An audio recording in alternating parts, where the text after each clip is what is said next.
TopLobsta Productions.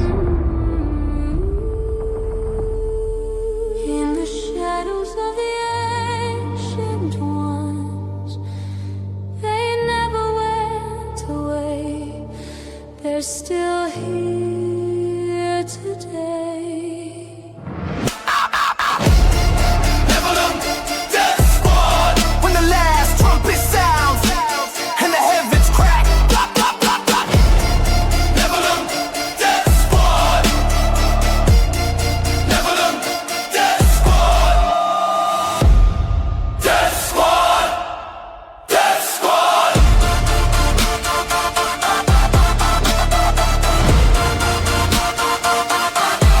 Death Squad. Welcome, Blap, ladies and gentlemen, to another episode of Nephilim I'm Death glad Squad. nobody touched our shit. Well, I touched. It's been quite a bit of while. It's been a while. it. Where is our shit? We're guamming at you live from the Standard Coffee Shop and Casino / NDS Studio / Fabrication Shop.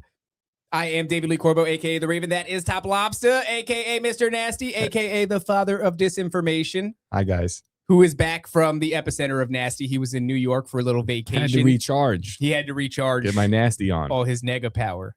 No. Negative powers. Negative power. It's short for negative. Before we get into it, guys, a place that you can support us, patreon.com/Nephilim Death Squad. Sign up there, gain access to episodes before the general public does. A really awesome community filled with what I realize is actually professional level trolls. I've been asking the community on Patreon to help me with some light trolling, and they've really come out. Well, what It's I been will say, this is honestly great advertising Yeah. for you want to be part of a troll farm? the for the pay. No, this is like what I was looking at was like old school tower gang. Yeah. This is you have somebody who has wronged you, Yes. and then you set into formation your people. Foot soldiers? Your foot. No, I mean it's not even like anything, and it's not anything nasty. It's just very fun. It is. It's time on Nephilim Death Squad. I'm sorry, patreon.com / If you Nephilim guys Death missed the Squad. Q drops, I don't know what to tell you. Oh my God. It's been so fun, dude. Also, you're going to gain early access to tickets to Bohemian Grove, which I am in the middle of workshopping. For a minute there, I was thinking about downsizing it. I got to go back to the drawing table. This thing can't be downsized. It needs to be huge. So I'm changing it. It doesn't have to be, with all the comedians and all the other stuff. But we're going to make it big and we're going to make it awesome. The best. So there you go. Also, discount codes off of merchandise from toplobsta.com. You know what's funny? I saw somebody in the parking lot wearing a Tish Bite shirt. I was like, how cool is that? It was you. I was like, yo, the Dan Bongino shirt. Can you bring that one up? That's It's so a shine funny. box, boy. Oh, that's so funny. Yeah. Yakub Dan Bongino is hilarious. No, I thought about adding a caption. I was like, no caption. How you gonna do the deputy director like that? Well, I mean, he do be knowing stuff. He do be knowing stuff. And Got I'd a be brain, careful. A noggin full of knowledge. I would be very careful disobeying his deputy director orders. That's true. Because he might bring about the race of white people on us. Today, Or to exterminate them. Yeah, we have a great white person. a great white person who didn't even notice that they were in the intro. I saw him. He's having a coughing fit. And when his face came up in the intro video, he coughed and he didn't even notice. You didn't even notice, did you, Brad? Brad Lail, welcome back to the show. No, dude, I definitely noticed. Actually, I texted one of you guys. I can't remember who I texted, or maybe emailed you guys. I can't remember, but I was like, what an honor. Or maybe I just posted in the comments. I don't know, but it was an honor Maybe to I be just on the. thought it. It might have been a thought. It might have been an attempt at telepathy. I thought you didn't see it. And I was like, No, I damn it, definitely dude, did. he missed it. How cool would that have been? I was looking for your reaction in real time. Brad, it's always great to have you back. We were talking before the show. You're one of the few people with an open door policy here. Anytime you want to come on, feel free to reach out. It's really like a short list, like 4 to 5 people. So like I said, pleasure to have you. Before we even get into the show, let's talk about where people can find all of Brad Lail's work. I mean, basically the awakenpodcast.com. Honestly, I'm at the end of like a 4-week cold, so I apologize for the clearing the throat and coughing, but it seems like that's always the case when I get on these bigger shows, bigger than my shows. So sorry about that, guys. It's But going to be disgusting the whole time, just coughing and hacking up. I was watching you during the intro. I was like, this "Ugh, sucks, dude. God." Yeah, I'm sorry, man. I'm really sorry about that. But No, it's all right. I do appreciate the apology, though. Thank you very much. So where can people find you, man? What do you do? yeah, you guys can find me at the awakenpodcast.com. And lately, man, I've been on this scientific kick, I guess you could say, of trying to explain science and spirituality and sort of combine those two, because that's the biggest problem for a lot of people. There's a scientific religion, and of course you got Christianity, but they're always butting heads. But I think they're saying the same thing in a lot of different ways. And if you can bring the science people over, if you can say, hey, look at the scientific aspect of the Bible, then it might bring them over to the Bible. And so I've been kind of doing that. And actually that reaches in. It's funny because Apple and Spotify are two different audiences. Apple, those kind of shows do very, very well. And then it doesn't do as well on Spotify, and vice versa.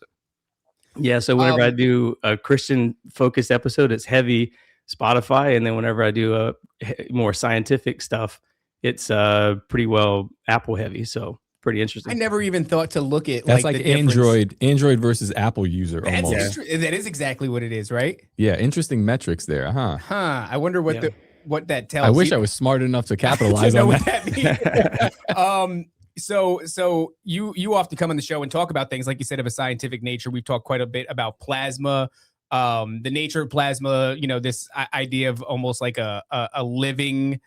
I'm going to put it in retard terms, like a living liquid electricity is the way that I look at it. Something that can take a multitude of forms, almost something that seems like it could be possessed plasma by an entity, maybe even. But yeah, you've always brought like this scientific view to things. And so I'm excited to talk about that. I don't know, through what lens are we looking at, through the scientific lens, or what are we looking at today through the scientific lens? Well, I mean, I was going to talk about some of the disclosure stuff and then maybe get into some of the scientific stuff behind that and the biblical and extra biblical stuff for like the Book of Enoch as well. So there's a lot of different things. There's a lot of different aspects, and you can start to see when you read the Book of Enoch why it was taken out of the Bible, actually, because there's a lot of things that talks about cataclysms and things like that in Enoch. And there's a lot of that cataclysm talk being pulled away from it's heavily shadow banned and things like that on the internet. It's being redacted. I mean, you could see this with the story of the Adam and Eve story, which was by Chan Thomas, that was classified by the CIA. It was the story of cyclical cataclysms, essentially. And actually, Brad, that's odd that you should be bringing this up, because I know you're not on Twitter. I just commented on that the other day. So the Adam and Eve documents that were released by the CIA had this element within them that periodically there is a shifting of the mantle of the earth. And this results in unbelievably high speed winds that decimate the surface of the earth. And I guess this is a result of a magnetic polar shift. Back on the polar shift. Yeah. Okay. And I actually commented, or I quote tweeted it. And I said, what's fascinating about that is that this is something abductee victims get from, the aliens, the ETs, the NHIs, however we're rebranding them today. And they will tell them that there's a great cataclysm coming. Oftentimes it is of a polar shift variety. Not all the time, though. Historically speaking, they've gotten a lot of different cataclysm narratives. And these people will be inundated with dreams. The tidal wave dream being one of them. And that's supposed to be a result of this polar shift. 5-mile high tidal waves, I believe, is what the CIA document says. And so one of the things that I noted was that none of their predictions have come true. And I'm saying this a little bit separately from the CIA documents, on Adam and Eve or whatever they're called. None of the predictions of these ETs over decades and decades of abductee testimony have come to pass. It's almost like climate change. So back in the 80s and 90s, they would say the coastlines of this state are going to disappear by 1999, by 2005. But here we are, 2026. Florida is crushing. And that was not what was supposed to have happened, all those years ago. So in that way, it's very similar.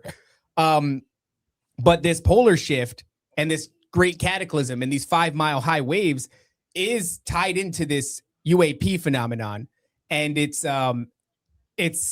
seems to be tied into almost all conspiracies in some way, shape, or form.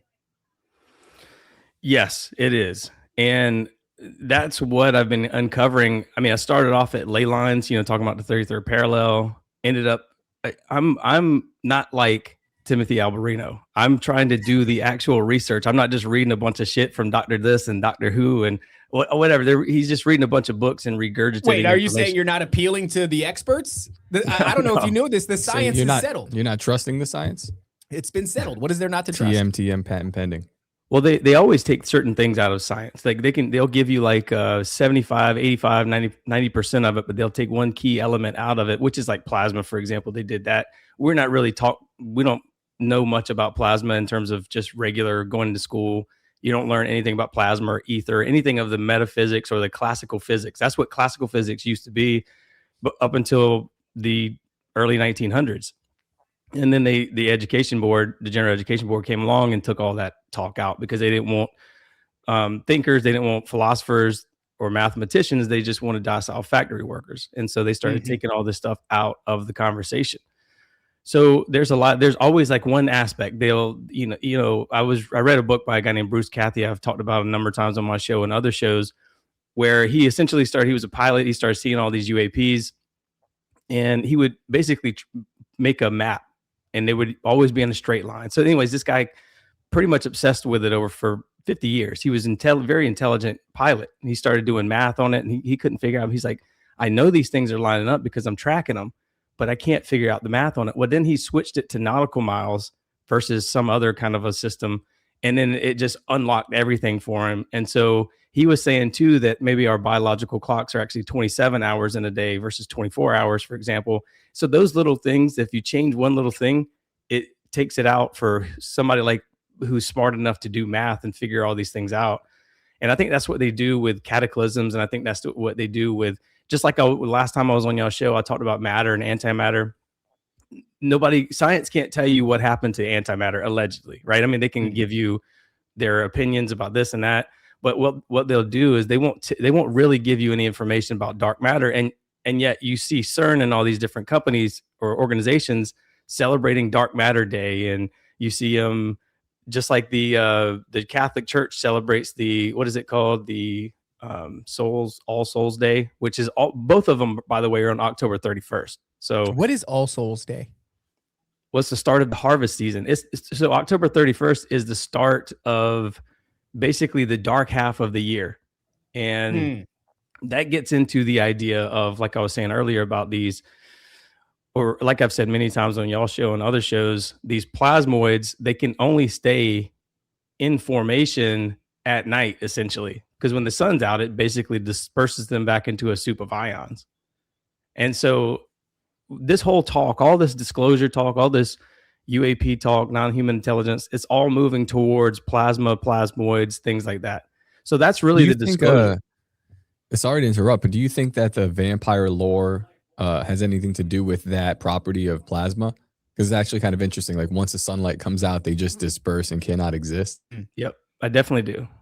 Yeah, I mean, it goes back to basically all these lores. I mean, and again, there are so many things about the solar cycles. I just had an episode I did called Solar Cycles, where I talk about how we go through these 11-year solar cycles, and we have what's called a solar minimum, and we have what's called a solar maximum. Solar minimum, just to give you guys an idea of when these things are happening. Solar minimum ended November 2019. When was COVID started? December 2019, right? So then you got solar maximum that happens every 5 to 6 years. And that happened in 2024, 2025. So what happens during solar maximum is essentially the Earth's polarity reverses. It twists up and it gets tangled up, and then it reverses, and it causes these heavy coronal mass ejections, solar flares that are basically spewed at Earth, giant plasma balls that are shot at Earth, essentially. And that weakens the magnetosphere, the big shield, the firmament around Earth, if you will. And essentially the plasma flows into the poles. This is what it normally does anyways. Solar winds hit the magnetosphere, and it flows into the north and south pole, which are the aurora borealis and the aurora australis. Well, what happens during a solar storm is, especially a heavy solar storm, where it's constantly, and we had the biggest one on record in 2024, It's basically plasma spewed at the Earth. The magnetosphere kind of weakens, it flattens, and it allows the pole. This is why we saw the auroras go all the way down as far south as Florida, Tennessee. Texas, Mexico, because of what it does is it squishes the magnetosphere and more plasma comes in at lower levels. And so this is actually why we were seeing plasmoids in December 2024, because that was the start of solar maximum. So That's anytime actually very similar to the HAARP effect. So HAARP, what it's doing is it's like, I don't know what layer of the atmosphere, but it's pumping microwaves, I think, into the ionosphere. And what happens is it's actually, it's been described to me the same way that you just did, where it's like squishing it down. And what that does is it creates this plasma effect. So sometimes, as far as HAARP conspiracy theories go, you will see a borealis effect either leading up to some sort of a cataclysm, an earthquake or something like that was supposedly created by HAARP, or it'll be happening during it. So there will be like an earthquake on the ground, but video will catch a aurora borealis effect in the sky above it. We also interviewed this guy, Jordan Crowder, and oh yeah, Crowder. I liked him. Yeah, he's great. I don't agree with, because he comes from like a more new age standpoint. Mm-hmm. But we were talking about 3i Atlas, and one of the things that stuck with me was how he was describing this thing moving. So it's moving really fast, and it's like there's an immense amount of burn off as this thing is traveling through outer space, whatever you like to call it. There's a lot of other mumbo jumbo around it going, like affecting astrological signs or doing stuff like this in outer space. And I'm not sure. But what does make sense to me is that this thing has an immense amount of burn off. It came from super far away, from somewhere foreign to where we are. So we don't really know what is in it and what it's letting off. Yeah, what's being introduced to like our local. Yeah, but if you're telling me at the same time that our permafrost, our firmament is like squishing down or becoming thinner as this thing passes over us and just, dust, baying, just cosmic crack on us, gargles us with space dust, that's significant probably. Well, what essentially plasma is when it's being spewed from the sun, I mean, you're talking about free ions or free electrons and positive ions that are coming into the ionosphere. The ionosphere is the upper three levels of the atmosphere. It's the thermosphere, the exosphere, and the mesosphere, essentially. So we can't go beyond that, because beyond that is the Van Allen radiation belt, which is inside the magnetosphere and all this. I think that space is a local thing. It's not. It's not something that where there's galaxies and galaxies, out there somewhere floating around. I really don't believe that. I think that our stars are local. I think that our space is a different meaning, essentially. And this is what I was trying to explain last time on your show, but I did a terrible job of it, is essentially when you think about the antimatter, it's basically when matter and antimatter annihilate each other, one particle of light emerges from that, and that's the photon that emerges from that, and then somehow a particle of matter continues on. Well, what happens during that explosion, during that annihilation, is antimatter becomes dark matter. It becomes like a dark residue, and that it continues to expand space. So space, to me, if you think about like an atom, right, or you think about the atom with the electron flying around it, that all that space between the nucleus of the atom and the electron is 99% space. It's like, so what we're looking at is they are essentially that void, that this dark matter, these things that are coming into our realities, these demons are essentially the dark void. If you think about it like I keep thinking about this analogy in my head, and it might be completely wrong, but think about God blowing up a balloon. God's breath blows the balloon up. Is the balloon is it more air or is it more rubber? And so they would be this antimatter, these demons essentially would be that 99% of the balloon, and we're that 1% of the rubber of that balloon, if that makes any sense. That's probably a terrible analogy, but no, well, I mean, I understand what you're saying though. Like Ed Mabry talks about this on the show. I like the analogy that he uses. He says if you scaled an atom up to the size of like, I think he said like a softball or something like that. A football field. Yeah, that is how far the orbiting electrons and protons would be from the nucleus. Right. They would be the size of a softball orbiting around each other The at distance, the distance of a football field. which is really crazy because that puts into perspective how much Empty. nothing Yeah. we are and all things are. And then, yeah, I mean, that's the same thing. It's like, how much actual physical matter are you versus how much empty space are you? That's actually kind of remarkable. And it opens the door for a lot of really, wild ideas. Well, I think they are that space. And I think that, not when I say they, I mean, there is an energy, there's a dark energy that exists. And I think that this is why all these people worship this dark energy, is because they think that, well, 99% of the universe is this dark energy. So they must be the creator versus the 1% that we are. And this is why I honestly believe that they worship this dark force. So essentially it's darkness. It's pure darkness. It exists just to create the light. And now the light, the photon of light, animates the matter. So this is literally God's spirit animating the matter, right? And now what I mean by that is, like, God exists beyond, in a spiritual realm, beyond the realm we exist in. That doesn't exist. Hold on a second. Define spiritual realm isn't a thing. It doesn't exist. I don't know if you're aware of this. No, I know it does exist. No, I Maybe it saw. doesn't, I saw perhaps. I saw the episode with Timothy Alberino. But I'll say this: spirit means breath, right? I mean, it's essentially anything that's physical. In this, he's right in a sense that this is more of a physical aspect. He's actually right about that. And then God exists beyond that physical, in the spiritual. So this world that we live in, even where the demons are, the dark matter, the dark energy, that is still a physical aspect of our reality. That's the only thing I would agree. Everything else is just like ridiculous. I couldn't even listen. It's really hard to even understand what he was saying, which, that's because it's above our pay grade, and we just don't understand. It's when you suffer from such a vast intellect, it's hard for people to understand where you're coming from, or maybe you just can't put it in simple terms. But whatever. So this is an interesting thing. I we're right on the cusp of disclosure. And I'm kind of wondering where they're going to go with this. Obviously technology is going to be a big part of it. I think you're right. Plasma, I think, has to be a part of the conversation. I don't know how they're going to frame that. It's interesting to see. A little side note: did you see this woman named McCaw, who's out in London? She's a politician. It was in the London Times, and she is warning. This is just speaking to how close we might actually be coming to disclosure. She's speaking to politicians, and in particular the banking system in London, that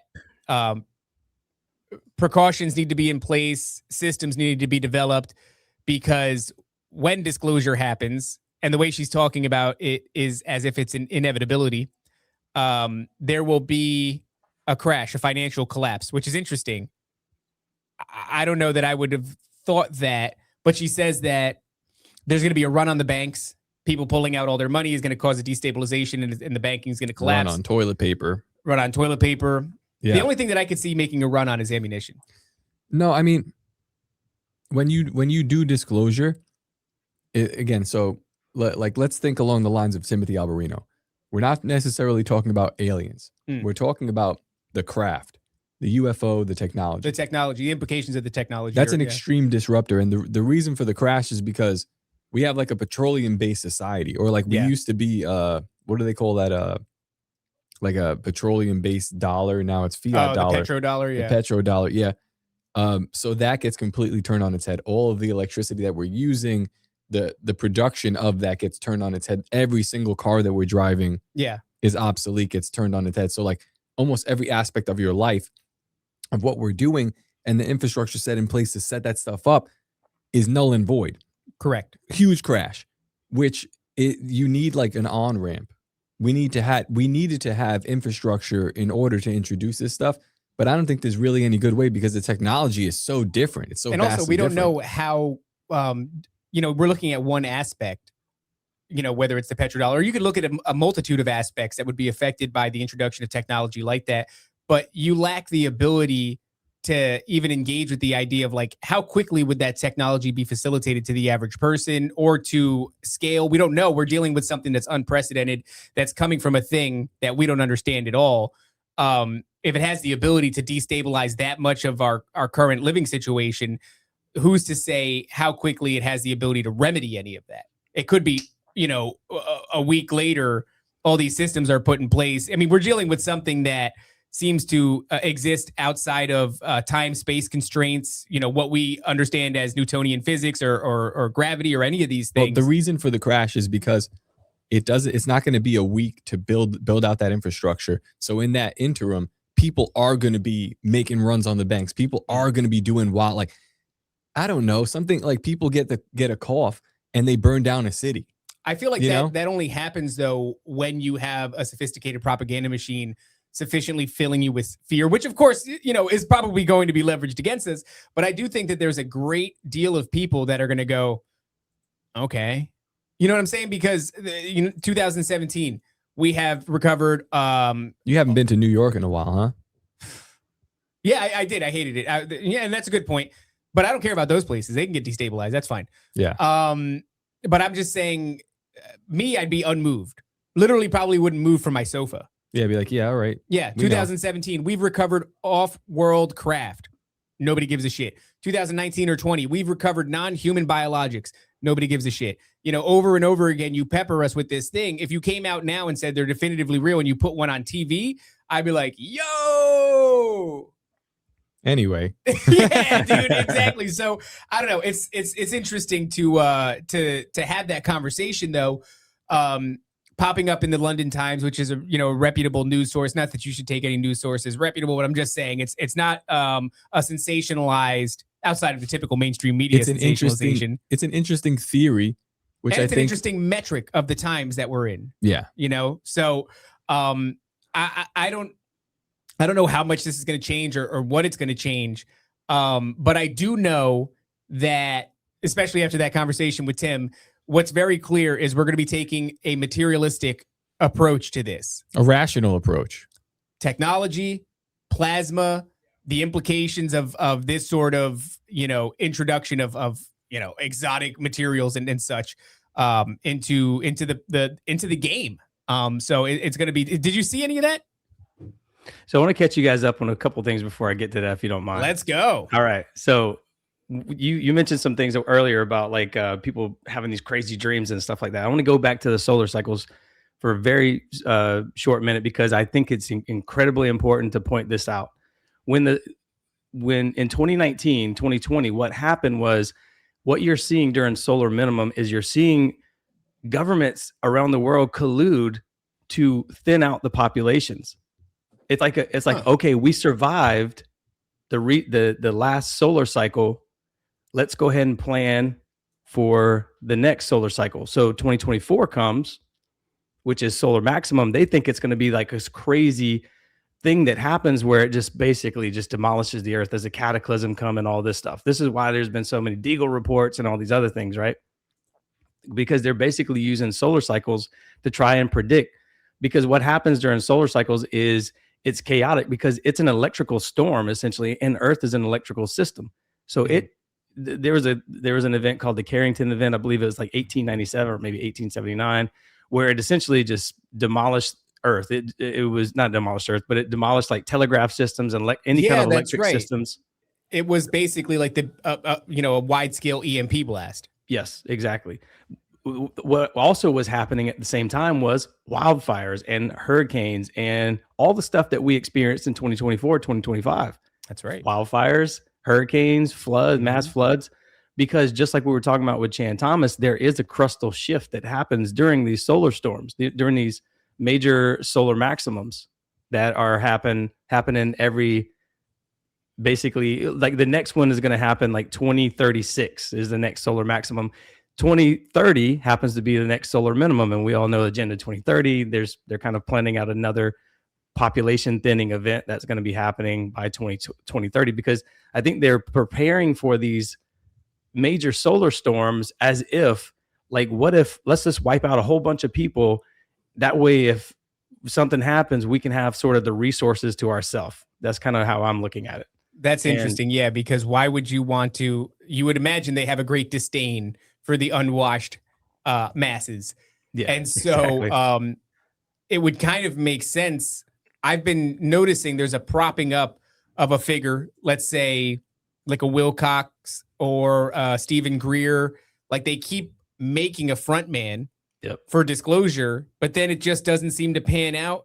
They pull back the disclosure, maybe they set the schedule ahead a little bit, they delay it, and then that guy loses his mind, right? Stephen Greer lost his mind. David Wilcox lost his mind. Stephen Greer is now clamoring to try to get back into relevancy when it comes to this topic of disclosure. But now they have like an Elizondo. And it seems like this time things are moving on a schedule that they so it's interesting. Yeah, maybe you're delaying it, not because the public's not ready, but because there's just too many of us.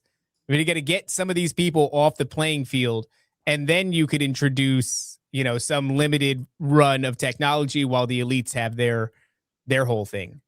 Well, I think you guys are gonna appreciate this. So what happens during these solar maximums are these major solar storms, like I said, weakens the ionosphere, weakens the magnetosphere, and then it allows more plasma into the ionosphere. Well, the ionosphere creates, what happens is it's creating more of these complex plasmas, these plasmoids, these orbs that we're seeing. So when was the last solar maximum? It started November 2024. This is when we saw all the plasmoids, the Jersey drone stuff in New York, New Jersey, and we saw it all the way up through like April of 2025. And then what proceeded after that was because we started on the downward cycle of it's called magnetic reorientation of the sun, where it's getting a new magnetic field of the sun. And we started seeing all these other cataclysms and things that happen. People were preparing for these EMPs, these mass, the grids shutting down and all this other stuff. So what I'm saying about this, though, is it creates anomalous plasma when these solar cycles happen. When this solar maximum happens, 1947 was a major solar storm, solar maximum solar storm. And so wait, when? 1947, right before Roswell. I'm not even kidding. Right before everything. Basically, and what happened from that essentially was the National Security Act was formed, and then we got all the CIA and the FBI, all of the intel branches. We even got a bunch of like emergency preparedness organizations and things like that spun up. So I think what's happening every solar maximum is we're seeing more of these plasmoids in the sky, and what these plasmoids are these non-human intelligences. This is why they keep saying the word non-human intelligence over and over and over again, because that's what it is. You'll never hear them say the word alien or extraterrestrial. It's very, very rare. If they do, like I heard an interview with Elon Musk where he was talking about like, oh no, aliens aren't real. If you ask everybody on my team, they laugh and they say aliens aren't real. That's okay, because that's the questions we're asking. We're not asking the questions about non-human intelligence, anomalous plasma, because what happens is, long story short, this dark matter gets forged or kind of stuck in stars. It's like it becomes like a noble gas, because noble gases are chemically inert, and so they're essentially what are inside of stars, and eventually those stars burst. They have these supernova, they burst, and so what you're left with is these particles that have these noble gases sort of trapped inside of it. And one of those particles is silicon dust, like space dust, essentially, right? And these silicon so you got plasma out there, just kind of, it's an intelligent blob. And then you have the space dust, like silicon, that it can attach itself to. And once it attaches itself to the silicon dust, it basically becomes like a node in a brain. And it can start connecting all these other silicon dust pieces to where you're forming an anomalous plasma, which is called a complex plasma. So that now sounds like when you see like on the Avengers, when Iron Man is showing you a map out of an AI brain, and it's really just this dust cloud with all these electrical synapses firing off and connecting to one another. Yeah. That's interesting. So essentially the plasma would be like the body. The silicon dust would be like the brain, because it acts as a semiconductor. It stores information. It's an analog computer, essentially. It's not a digital computer like we use today. Silicon is the main component of that, by the way. but it's a analog computer, so it has memory. So you have a plasma liquid essentially that is intelligent. It connects to a brain, which is the silicon, and then it forms this complex plasma body. The noble gas then is excreted inside of it, because what you just mentioned, that thing with Tony Stark. So that would be like crystal lattices, right? Or like these different nodes, like you're talking about. And so all of these different noble gases are releasing and firing inside of that. Isn't silica more or less like pulverized crystal on Earth? Yeah.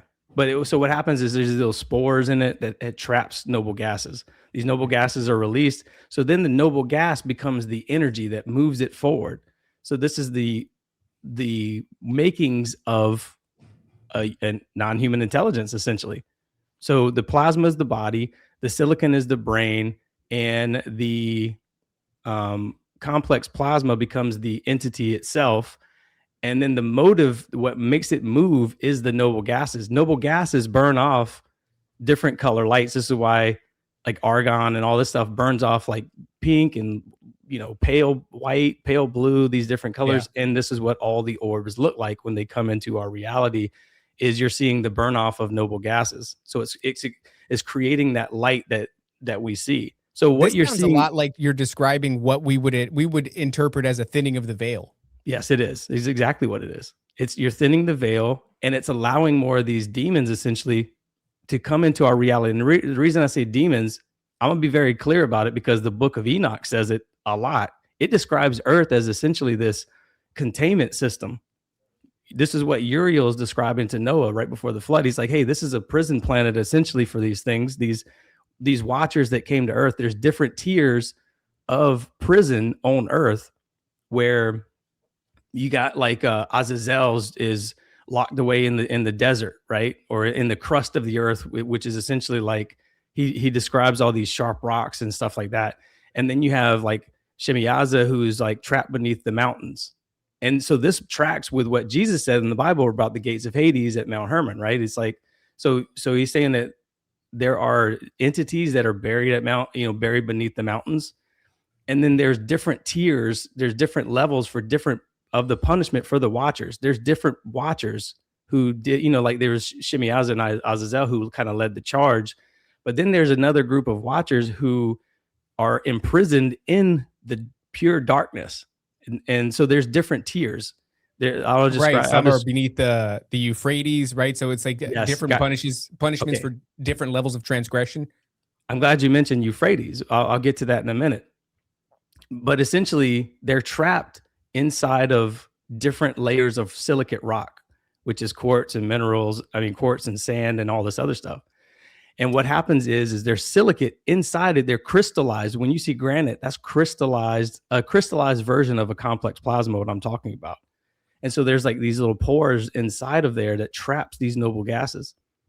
And there's certain times of the day when the sun comes out that they're released, because there's certain magnetic field interactions that happen, and it kind of releases this magnetite. Well, you just mentioned the Euphrates. What is the second most abundant mineral in the Earth's crust? Is silicon. Well, it's silicate, basically. It's a silicon oxide.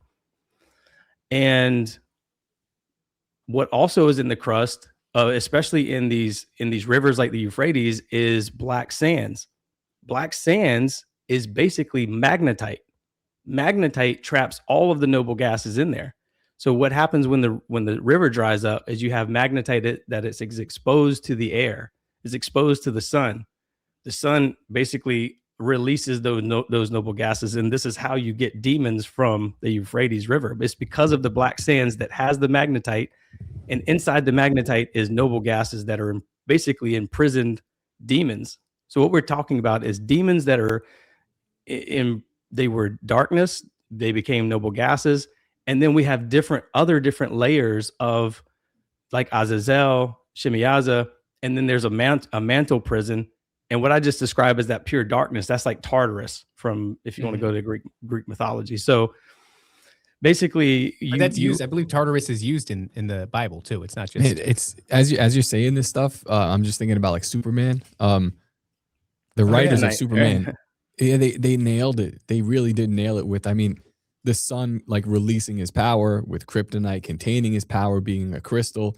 There's like That's interesting. these are things that just fly right over your head as a kid, but they're priming you to understand it. Like they want you to have this occult knowledge, even though it's, you know, Well, it also makes me think about how we're using crystal in what are they called, like semiconductors for microchips and such, and how these entities can pretty reliably interact with technology to the extent that through would a you lot say of our that research, it's a realm, like the internet is. I don't know if I would say it. We'd have to first define realm. Yeah, Maybe escape, like Escape. like a dreamscape, something Yeah. like that. But they can interact with technology, and in particular, it seems they can interact through frequency. And then if you think about crystals and vibration and frequency, them being somehow associated or even trapped within it, all of this starts to flesh out that whole conundrum. Mhm. Like where are they? Why do they interact through frequency? Why can people seemingly tune in? You know, if their brain is a receiver of frequency, why can they tune in to the frequency that these things exist on? And then, of course, the interaction with technology is like, yeah, technology is all about receiving frequency. So that makes a lot of sense. That's why you have all these old spooky stories with the landline telephone, or all these old spooky stories with you know, spirit analog phone. TVs, a spirit phone, Plasma etc. TVs. That's why they got rid of plasma TVs, because people were having these ghost encounters basically from their TVs Yeah. all the time. I'm And serious. so there's something really there. It's almost completely unsurprising to find out that there is a correlation between these entities and, you know, crystalline sub layers of Earth's mantle. Like, Yep. yeah, This that is, so actually. this is what that I'm saying tracks. about the Earth as a system. It's like a prison planet almost of these different layers, and there's a reason why God is not punishing them right now. They're imprisoned for later punishment, because he basically this is according to the Book of Enoch. There's cataclysms that happen, and what happens is Earth as an entity has it gets overwhelmed with it. It has like an emotion as well, and there's so much blood that's spilled and all this that eventually there's so much bad and negative energy that it has to reset and capitalize, or correct itself, not capitalize, but correct itself to back to a more normal level. And so it naturally cleanses out these things whenever you do resets, whenever there's a global reset, like a global cataclysm, not when you do resets, but and so again, man, I think that when you're talking about all these different entities, they're trapped in various layers of rock and also space dust and all this other stuff. So they're in this system, this firmament system that we're in the physical reality, even though we can't see them. Just like air, we can't see air, but it's there. And so you wouldn't call that necessarily spirit. I mean, based on what we know from school and things like that. But it can be construed as a spiritual realm if you can't see it. So I think that this plasma is all around us all the time. Like the universe is 99% plasma, literally, but they say that Earth is not. They say that, well, there's parts of Earth that might have 50% plasma or whatever, but the majority of it is, you know, different minerals and chemicals and things like that. So what I'm trying to say here is that if it's all around us, these things can this is why they can travel at high speeds. I think because you think about it, it's like the world is a rail system for them. And if they are electrical, they can basically travel like electricity, because that's what plasma is essentially a big ball of it's light. It's basically light that can travel at speed. It can go through walls. It's transmedium. It can go through water and volcanoes. Volcanoes, by the way, the volcanoes and the fault lines and all this, dude, all of that, you can literally go to the USGS and type in a aeromagnetic anomaly map of Florida, or any place that has any highly unusual, anomalous ghost activity or paranormal activity or what have you. And almost always you will find that this pretty heavy magnetic anomalies in that particular area. So Yeah. So like, for example, if you wanted to see the Bermuda Triangle, they won't show you that map. That you have to, it's like they did it in 1947, and it's like the whole area is highly magnetically anomalous. So I've done this with numerous different, every time someone emails me or reaches out from the show or, whatever, texts me and they say, here, I had a paranormal thing to happen. And I go, where's your location? And they tell me the location. And dude, I can pull up a map. And what you have on these aeromagnetic anomaly maps are these hot pink areas, which are very magnetic. And then you have blue areas, which are not magnetic at all. And almost always you'll see national forests are in these highly magnetic anomalously. That's interesting. Magnetic, yeah. And then you also see like I said, Roswell, those areas, you'll start to see where all these different things happen. And the reason why I say that is because these things emerge when they're shifting, when the sun is interacting with Earth, it creates induction, which creates an electric current. That electric current releases, because there's magnetite in fault lines and there's magnetite in volcanoes. This is why you always see those electrical storms too when a volcano erupts. Yeah. So what you're seeing is, or what happens is, these fault lines, which also can act as like ley lines in a way. So like if you had a ley line from Roswell all the way to Charleston, South Carolina, or it would be like in my mind, it would be more like an underground system of faults. And inside those faults are this dried magnetite or these rocky magnetite. And when the Earth and the sun interact, it kind of makes them fall and loosen up, and it releases these noble gases that are trapped in there. And these noble gases come out. And so you have also what's known as a grid system, because again, it's a magnetic field that essentially these things can travel on. I mentioned Bruce Cathy earlier. So what he essentially found out in his book, Harmonic 33, for 50 years of studying this stuff really, was that Earth has a grid essentially. And he thinks that these entities that we're seeing are working to repair this grid. Like it was destroyed at some point and they're repairing it. And I think that kind of tracks, because if it's a grid, let's think about this. If it's a grid and there's a grid in Roswell, New Mexico, there's an electromagnetic pulse from solar storms that happen. It causes all these UFOs to crash. Mm-hmm. And so this is why I think you see a lot of this stuff during these solar storms and solar maximum in particular. You can track this, by the way. You can go back to all these major events in history and you can track whenever there's a solar storm. 2012, 2014, that time frame, which we all felt like something happened, there was a shift or something like that. That was a solar maximum as well. And so I think what also happens, and I didn't mention this before, during solar maximum is our pineal gland is disrupted. Our sleep is disrupted. There's reduced melanin. We have crazy dreams. There's increased migraine frequencies and things like that. The veil was thin, which means that the veil was also thin on our pineal glands, which is why I think we started having awakening in 2024, 2025.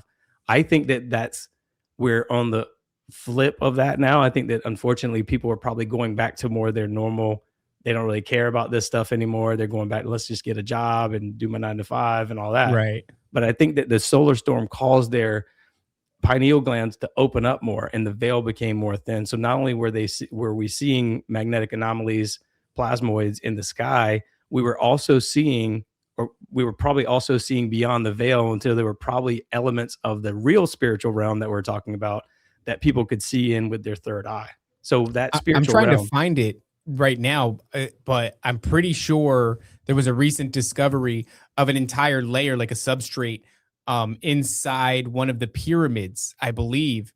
Somebody was like, actually had their hand and was like dusting away and then sticking their camera inside of it. And there's an entire layer. It's thin. I don't know if it was the pyramids. It was some significant megalithic structure, though, I believe. And it was all crystal. And they were really small crystals. And the gap was only about this high that you could stick your hand in. And it was like, you could see how somebody would easily overlook this, especially being dusted and sand and everything. From the outside, it looked innocuous. But once they got their hand in there and they blew some of the dust away and the camera lens adjusted, you saw it was all like you would see, in granite, where it's a vein of crystals running through, but it's like a pancaked layer all the way through. And I was like, dude, that fits the bill, just in the idea where people start to go down this theory that these were energy conducting, energy harvesting, or harnessing devices, among probably a multitude of things, but that one of their function was the gathering and consolidating of this energy that either comes about from ley lines or tectonic fault lines or anything like that. But I was like, man, that's another one of those things, a drop in the bucket of these things serve a technological purpose, especially when you see it from an aerial view and it looks very much like a microchip. The layout of the buildings and things of that nature. I think that's probably a huge part of what those things were. Yeah, I mean, if you look at the granite, it's granite in the pyramids. There's limestone. There's all these different rocks that have silicate in it, and I think they store and release information, and also store and release energy in a lot of ways at different sun cycles and things like that. And so, and I did a quick video about this for Instagram, but it basically was saying that I think that libraries, when we're talking about these lost libraries and things like that, I think a lot of this stuff might be stored in stone, in literal stone, like. Oh, that's interesting. The silicon oxide might actually store that information it might be embedded or imbued in the rocks. So, well, that's actually something that came up in our conversation with Alberino, and he did pose an interesting question. It's not something that I have an answer for, but he was like, I think we mentioned something about like the internet potentially being a realm.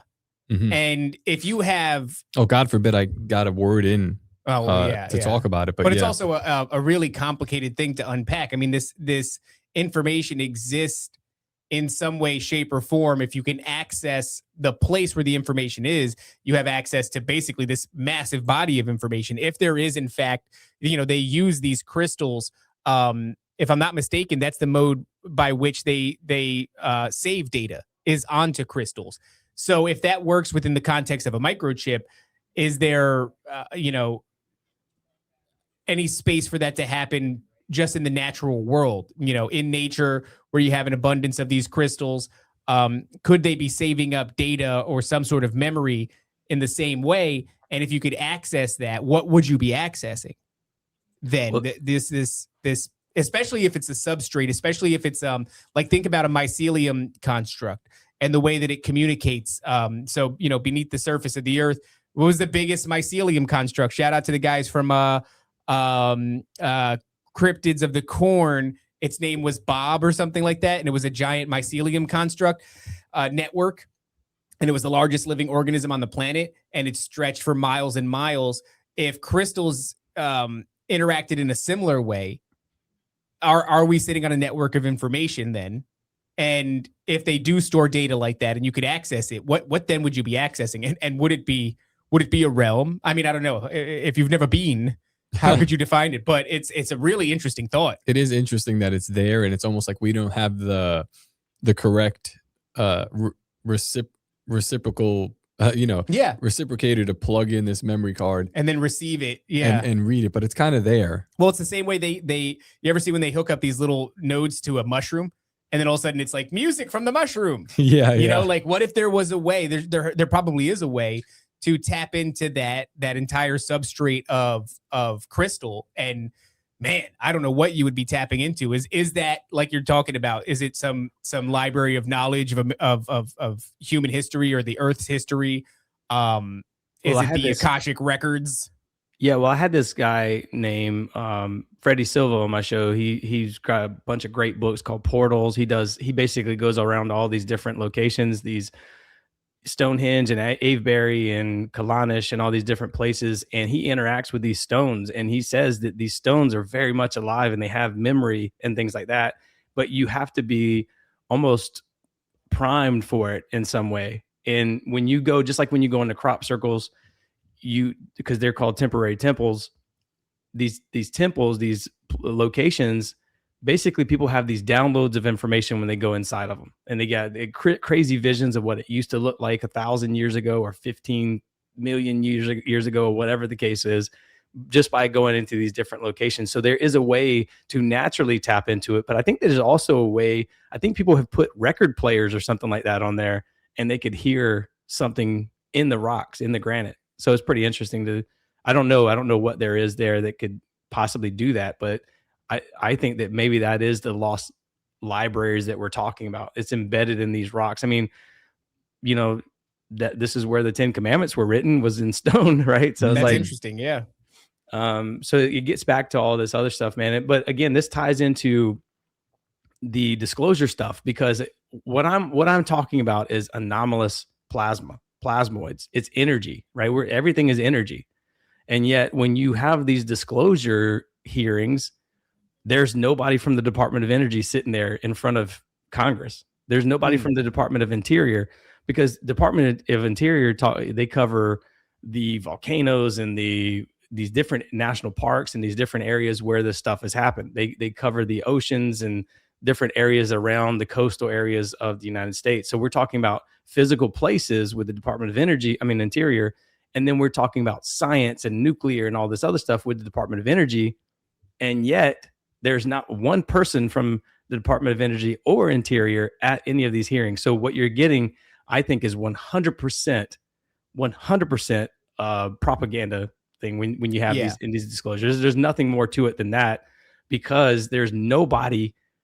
Dude, I mean, we're talking about these things that are flying over nuclear facilities and zapping nuclear weapons out of the air and all this other stuff. I mean, if you were being generous, you could say that we're suffering from the consequences of compartmentalization. They keep all these things separate to such a degree, and they don't allow people to cross-reference each other's works and researches. But on the high end, you're just left with like propaganda. I was actually talking about this on yesterday's show, where this woman, McCall, like I said earlier, who's talking about the banks needing to have precautionary systems in place for the collapse that's going to come with disclosure.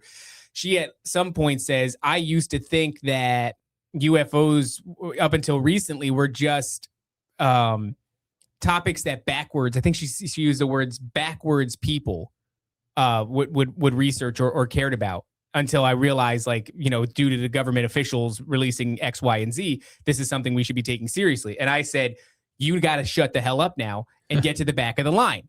Because if you thought that this was for backwards people, even though, and she said, like, you know, we don't know what this is. And looking at the UFO community is like looking at the Wild West.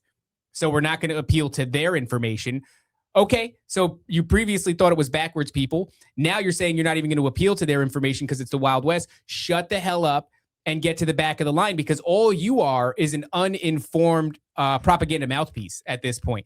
Get these people, like you're saying, from the Department of Defense or the Department of Energy or what have you, involved, in the discussion, because you don't know anything. You said it's the same thing whenever you're just like, I used to be atheist and now I'm religious.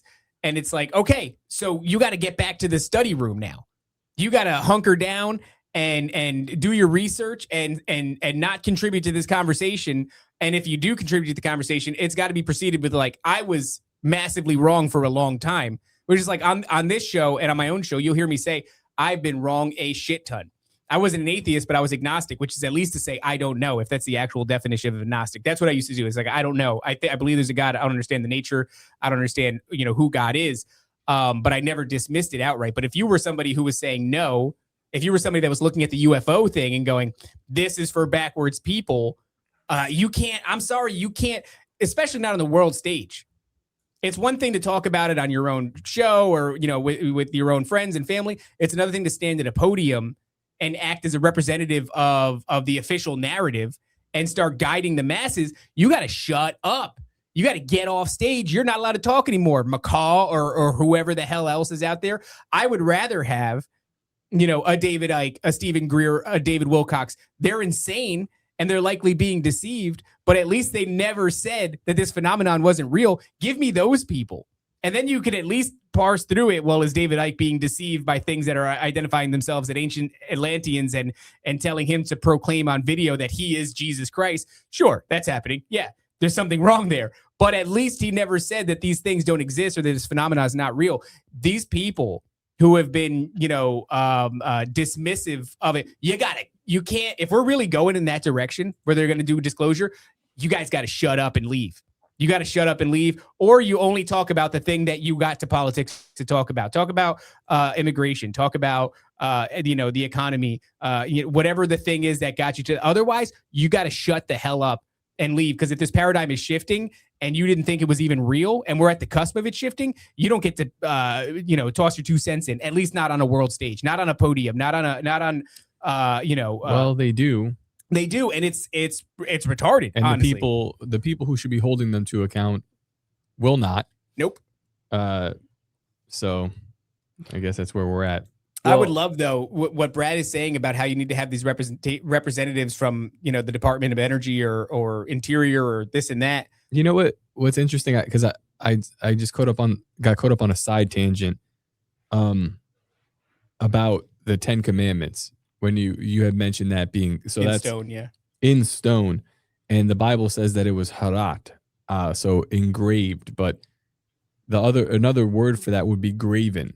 And when you look at the word graven, that's like when you're working with marble, the veins within that are graven. Like that's kind of the term for it. And I'm wondering That's interesting. if that, like, were the 10 Commandments actually written like how we see it, where he picks them up and it's like a bunch of scratches in stone because it's written by the finger of God, or was this graven in there, like within marble? Were they like a slab? Was this information? Marble veins. Oh man, that's wild. I don't know. I'm sure somebody will call me stupid, but that's an interesting thought. Yeah. So I don't know. Look, I have to do a little bit more research on that because I just did it on the fly here. Something that I was like, that sounds important.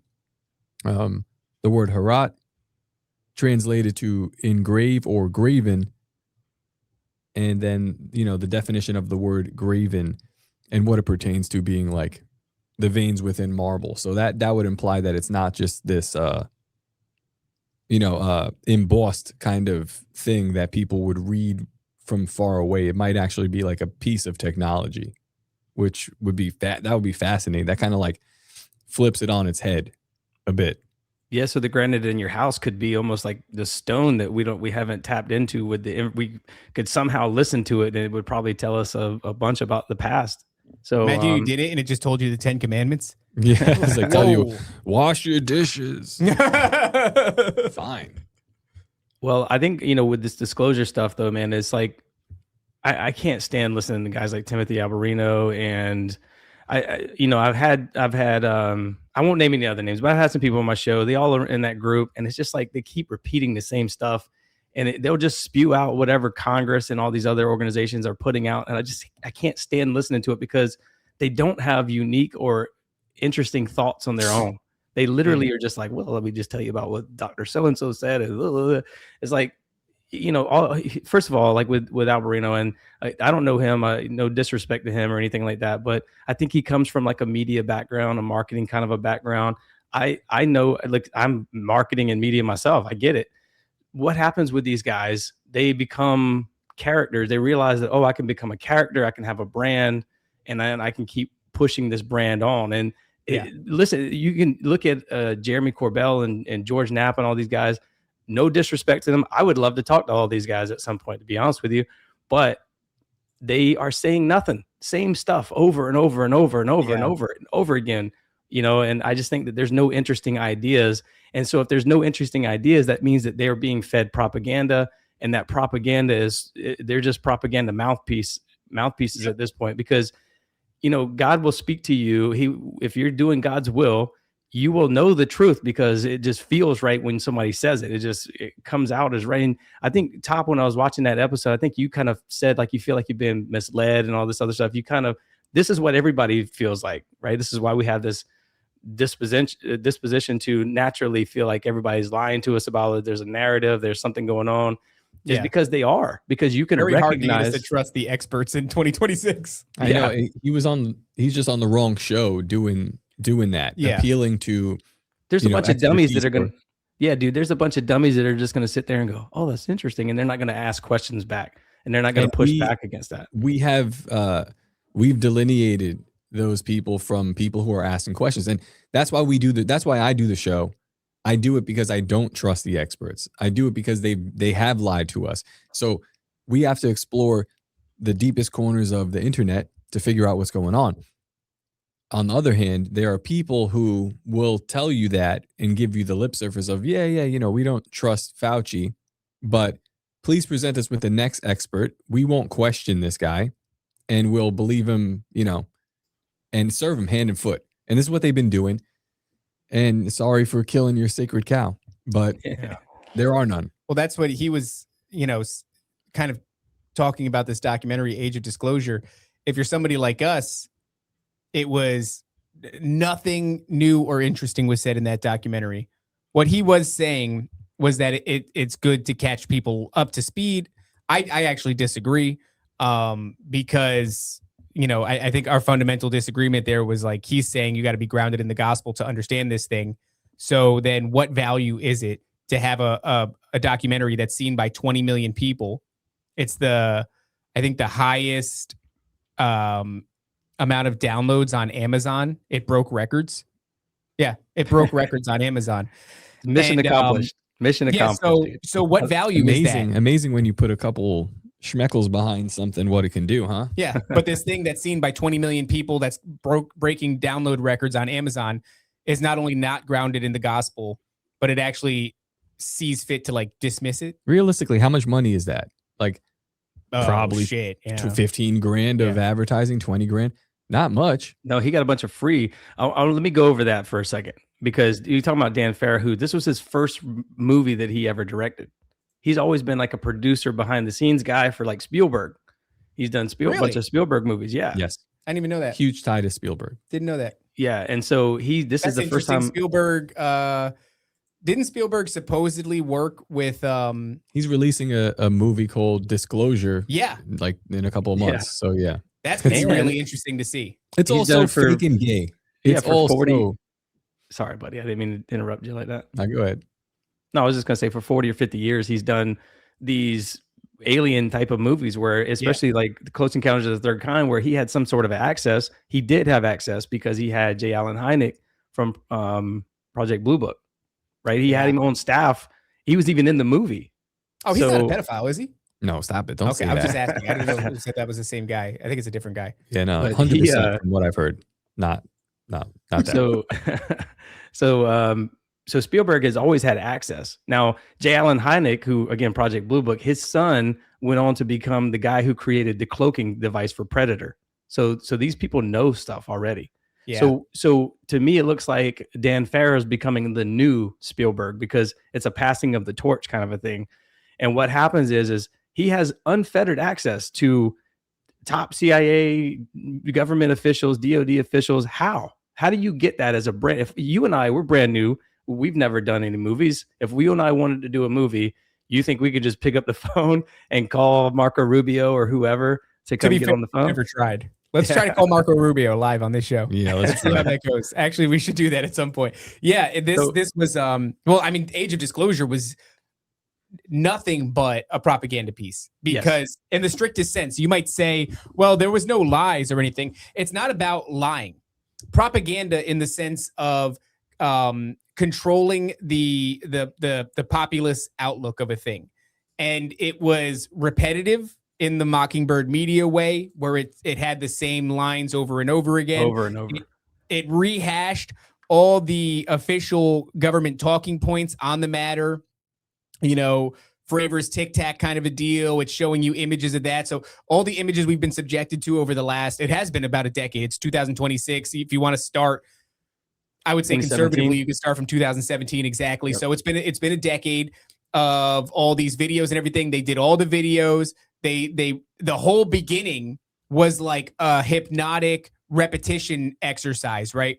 Yep. I've been in the Navy for 28 years and I saw them. I've been in the Air Force for 30 years and I saw them. And it's like, what is it? You sit down, you recite your credentials, you say what you saw. You sit down, you recite your credentials, you say what you saw. Boom, boom, boom, boom, boom, boom. Do that 6 or 7 times. Everybody is now on the same page. It was like an exercise in hypnosis. And so there was nothing groundbreaking and there was nothing untrue, right? Unless, of course, we're speculating as to the nature of the Christian Zionist Collins elite body within the Pentagon that's been stopping progress. That, I don't know. That's up for debate, in my opinion. But otherwise, they didn't say anything new. It was just about getting you caught up to speed, if you haven't already, with your talking points. So that is propaganda. That's propaganda. That's how propaganda works. It is a form of hypnosis meant to arm you with state-sanctioned facts. Yes. very much so. And matter of fact, I wrote a bunch of these things down because I did finally ended up downloading the movie or renting the movie, which is a total waste of money. It's fucking terrible. It sucked, dude. Basically, and I didn't want to because you could see all that stuff in the trailer. You could see all the stuff, and it says over and over, this is the lines they repeated. Humanity is not the only intelligent species in the universe. We are not alone in the universe. Humanity is not the only intelligence in the universe. Yeah. Literally, these are same exact lines over and over. It's spell casting. Yeah, it's exactly what it is. And so they are disclosing, I guess you could say, by saying that, because they are government officials and they have this position of power or whatever. So they are officially saying that, but they're not saying anything because all of them say, and I think it was even, let me look at this quote again that it had at the beginning. It says, everyone interviewed in this film has direct knowledge of UAP as a result of their work for the U.S. government. While some of their knowledge is classified, they are now breaking their silence with what they can lawfully disclose. Perfect example.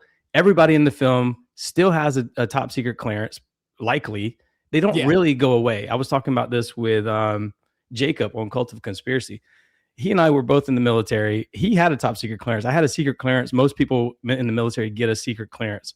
Top secret SCI is there's different layers of it. Top secret clearance is like a basic clearance. Top secret SCI, which is compartmentalized, means that you and I could be sitting in a desk right beside each other and not know what the other one is doing. That's compartmentalized, basically. And so you're right about that when you said that earlier. That's exactly what's happening. But then there's special access programs and things like that. Now, Lou Elizondo was the one who was, his job for 30 years almost was he was an intelligence guy. He basically read people into special access programs. He literally says that in the documentary. So what he's saying is like, yeah, I've been reading people into these special access programs. And so special access would be above top secret. It would be above compartmentalized. Majestic. Yeah. And then there's different layers after that, which the Department of Energy goes in, these Q level classifications and stuff that they don't even do in the normal classification system of the US government. So they have access to people with not only like deep knowledge, but like special access on levels that most people in the government, most people in the military would never even have access to. And so I wanted to point out something that I think is very, very important. Talking about it being pure propaganda. Now listen to this. This is from the Smith-Mundt Act of 1947 or of 1948. Also known as the U.S. Information Educational Exchange Act of 1948, but it's called the Smith-Mundt Act. It was signed into law by President Truman, 33rd president. This is basically anti-propaganda legislation that gets passed, right? So essentially, what this act is, it established a foreign public relations department to basically propagandize foreign citizens about, America's about freedom and apple pie and all this other stuff. So this was what their job was. This is what the act did for many years. They created movie and broadcast and all this other stuff just to propagandize people overseas to think that America is this bastion of hope and freedom and all this other stuff. And it worked. They've been doing it since 1948, right? Well, in 2012, Obama comes along and says, the internet's here. We gotta include the internet. And so they included the internet as a form of media. But what it essentially says is the government can continue propagandizing overseas, but if that media spills over into the American public, so be it. That's just how it happens. And that's when the cool internet died. Yeah, that's when the internet actually officially died. And this is why you got the Twitter files and all this stuff that happened where there's government reaches in their tentacles are in these different social media companies and stuff like that. So what year was that Obama did that? 2012. That's the Smith-Mundt Modernization Act. You had to be there to be a conspiracy theorist. That was the best years ever. 2006 to 2012. 2006 being when YouTube really becomes YouTube as we know it today. That 6-year run was awesome. I mean, awesome. The crap that you could find, the actual before rabbit holes were fully, what would you call it? Cast sunsteined. You could find some of the most fantastic stuff. That a lot of the things that I found in those early days are things that like they were decent rocks to build your theories on. You know what I mean? Like, obviously, the most foundational rock to build your ideas on is Christ, and it took me a long time to realize that. But these things that I learned all those years ago, number one, a lot of them went away. They just went away, except for to be brought up occasionally by, if you had a content creator that was talking about it.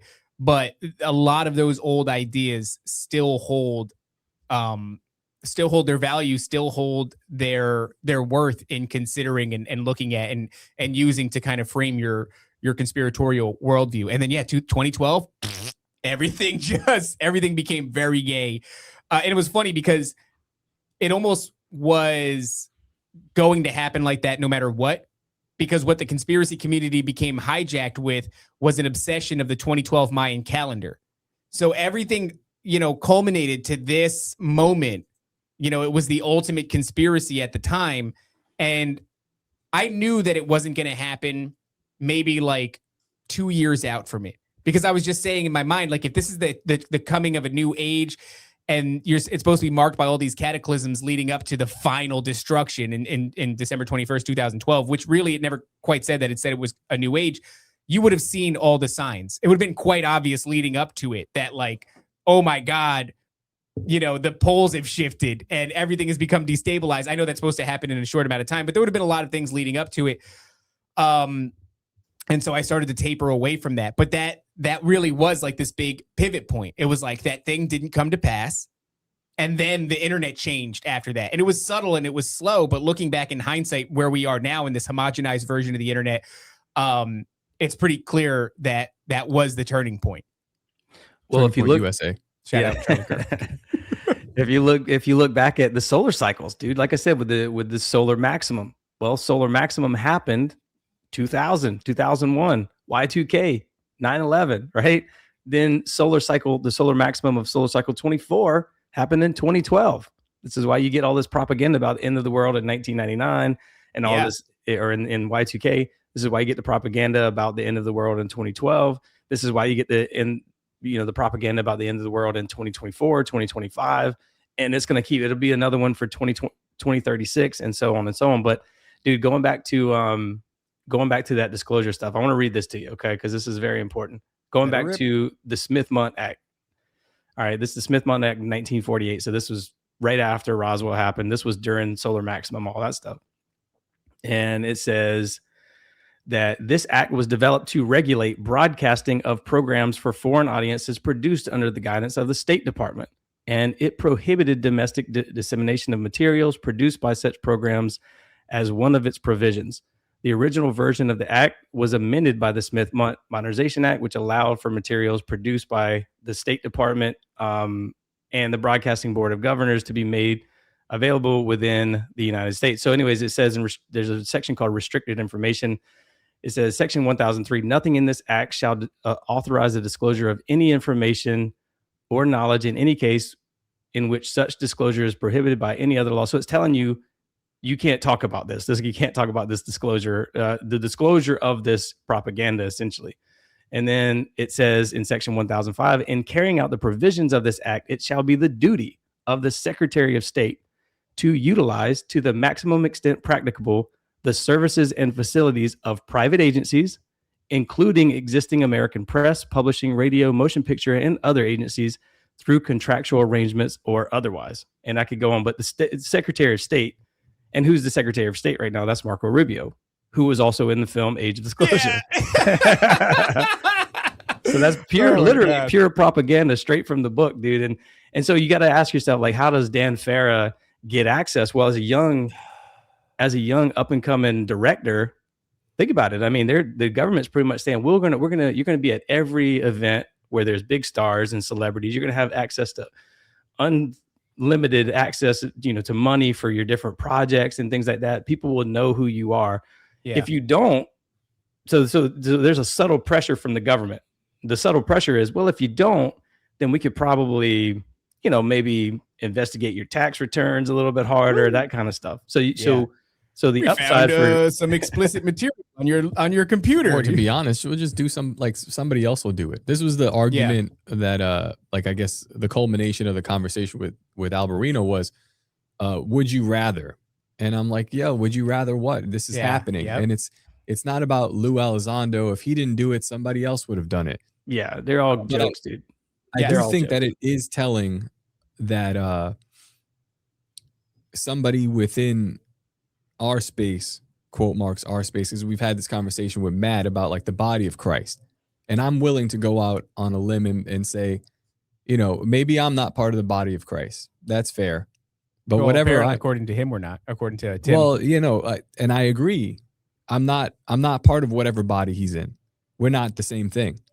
Because I am not falling head over heels to be, I mean, realistically, what the guy would love, Timothy, what you want is to be in that documentary. Oh yeah. Yes, exactly. You want, he wants to be in so that part badly. too. You want so badly to be a part of that with those people. Yep. With the people that we just discussed, the people that are in charge of the Smith-Mundt Act and the Modernization Act of Smith-Mundt and all this propaganda that's being pushed. Yep. That's you. Now, you have a good chance of doing it if you probably didn't tangle with us, and now your shit's all fucked up. Yeah. But Couple of retards. Well, no, that up for you, You bro. nailed it, dude. You nailed it. That's what. but here's the realistic part of it. Like, they were grooming you because you thought you might get in, and I don't think you can now. I think you're done. But they were grooming you to do that because you have a foothold in the Christian community. Yeah. And it's unfortunate. It's unfortunate because there are a lot of good people that could be distracted by big words from you. Ultimately, you said nothing, but you're gonna have to answer to this, whether it's to Nephilim Death Squad or to God himself.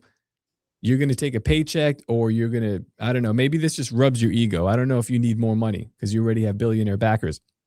But what you're doing is you're taking your old audience coming from that documentary there and from other people that you've been cleaved to, like L.A. Marzulli, Steve Quayle, Tom Horn, all these dudes. You're taking the audience that you took from there and you're bringing them with you to hell. And you're going to need to answer for that with memes. As he is laying this out, and we're talking about Rubio being in this and what this is, it serves as a refresher because I try to be a reasonable man.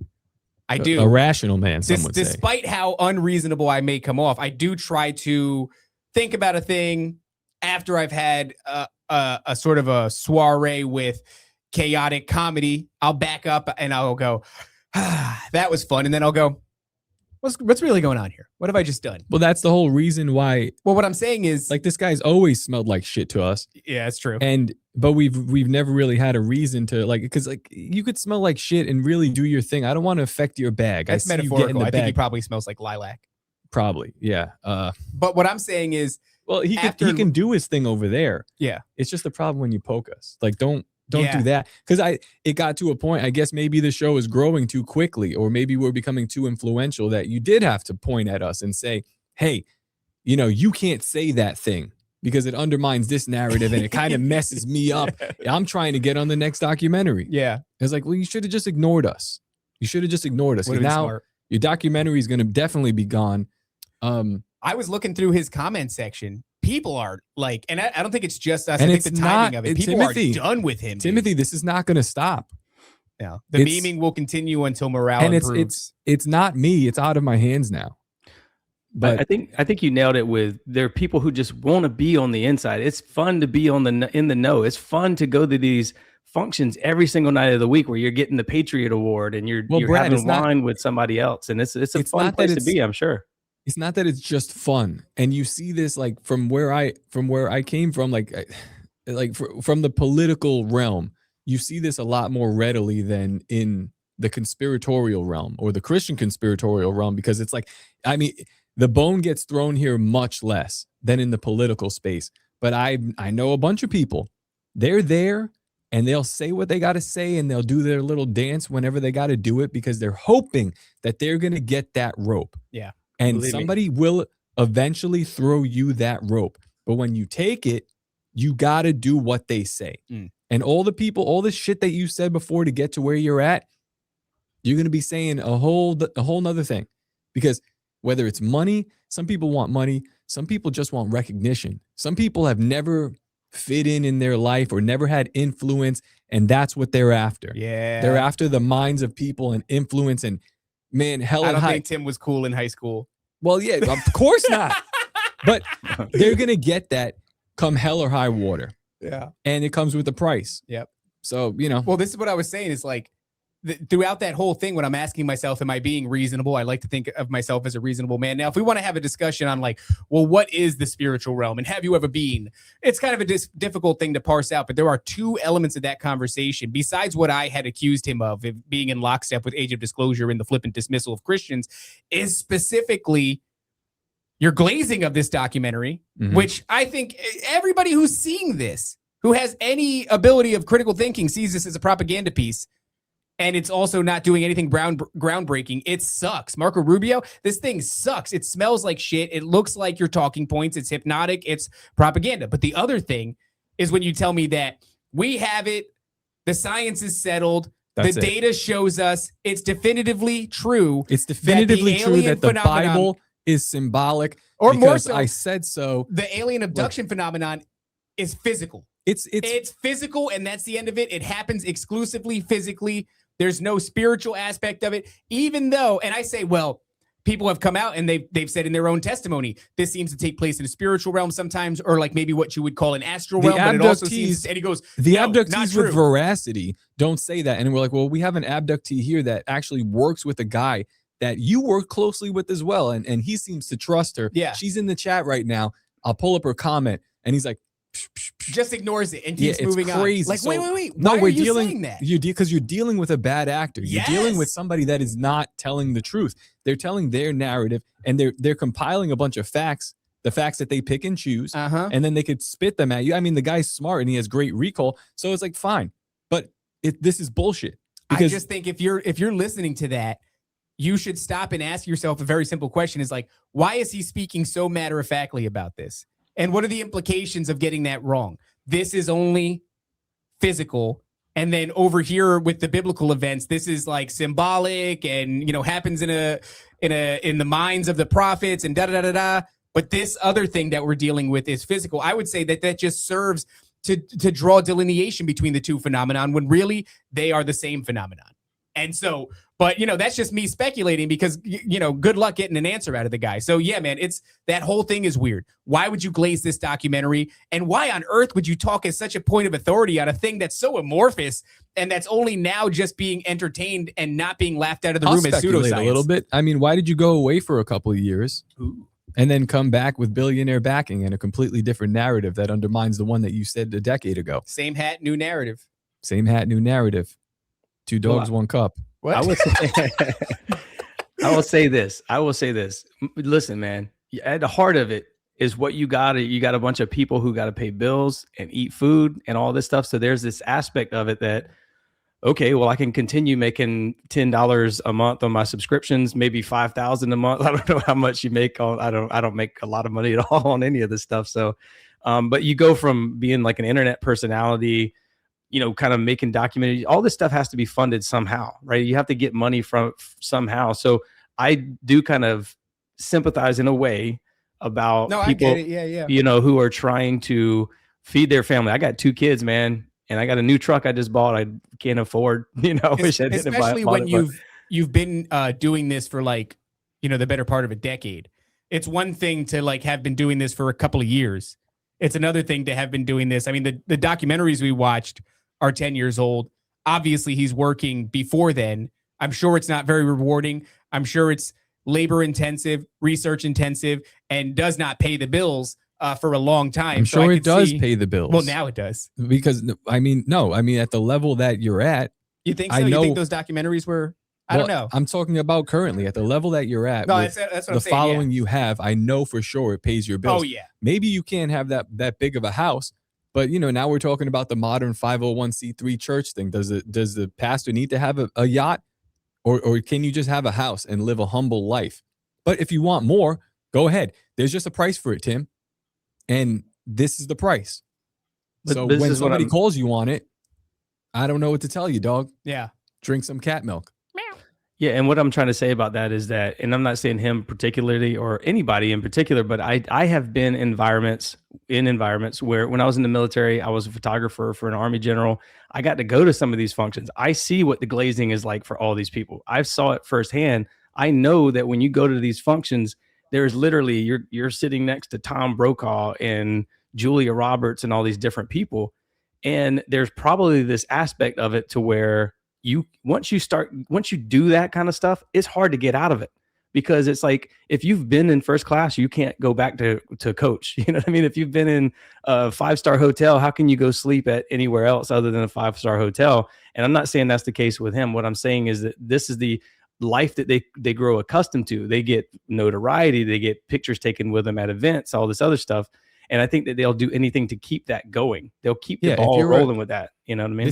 This is appealing to the rational man, to the man who exists in the materialistic world. Yes. To the retarded person, you can go in and out of this world and see it. Honestly, when I go into these worlds, I have I don't know if it's like a rejection. I have a strong disdain for it. Like, I understand what it is, and I go, I don't like this. And I am going to reject this, even if it feels good, because you have to if you have any sort of spiritual discernment, and I know this is hard for people to understand because the realm is very iffy if it even exists. Can you define that? Yeah, spiritual discernment is when you see money, don't take it, because behind it is the hand of the devil. Yeah, that's a good way. Every single time, like have some like, man, have some discernment, but also have some moderation, have some ethics, morals, ethics. Yeah, man. There are so many words that I wish I had at my forefront. Yeah. Don't be a puppy on a string, dude. Don't be a puppy on a string. Don't be somebody that can be controlled with whatever they want to tell you. I am the opposite of that by far, dude. Like, if I go to a dentist or anywhere, I'm like, do I really need this? Do I really need that? To a point that where my wife is like, please don't go. I hate when you go because you always do stuff like that. Yeah. My wife is, she just is like, okay, well, that's what you say, doc. And I go, wait a minute, why the fuck do we need that? That doesn't make any sense. You know what I mean? It's like, I can't be controlled. And I think most people who are awake can't be controlled like that. You just know, you've seen the propaganda. When you do design and marketing and things like that, you can see it. You can spot it pretty clearly. Whenever I'm watching a commercial as a marketer, I'm like, oh my God, you can't see that. I tell my wife, you can't. Yeah, dude. I'm like, you can't see that shit. You can't see these fucking people who are circle jerking each other, or like, that's what I'm talking about, though. That when they're trying to sell you something and they're not being straightforward is the same thing that I smelled in that documentary, where it's like they're telling you that there's an old guard of Christians within the Pentagon who have been stopping progress. You just sold me a seed, bitch. And that seed is going to sprout into doubt when it comes to Christians warning you about the demonic nature of these entities. That's the plant that blooms into, and you gave it to me in a sneaky way. I can't unsee that sneaky shit. If you're not being forward with me, I don't want it. If you are being forward with me, that doesn't mean that I want it, but at least I appreciate that.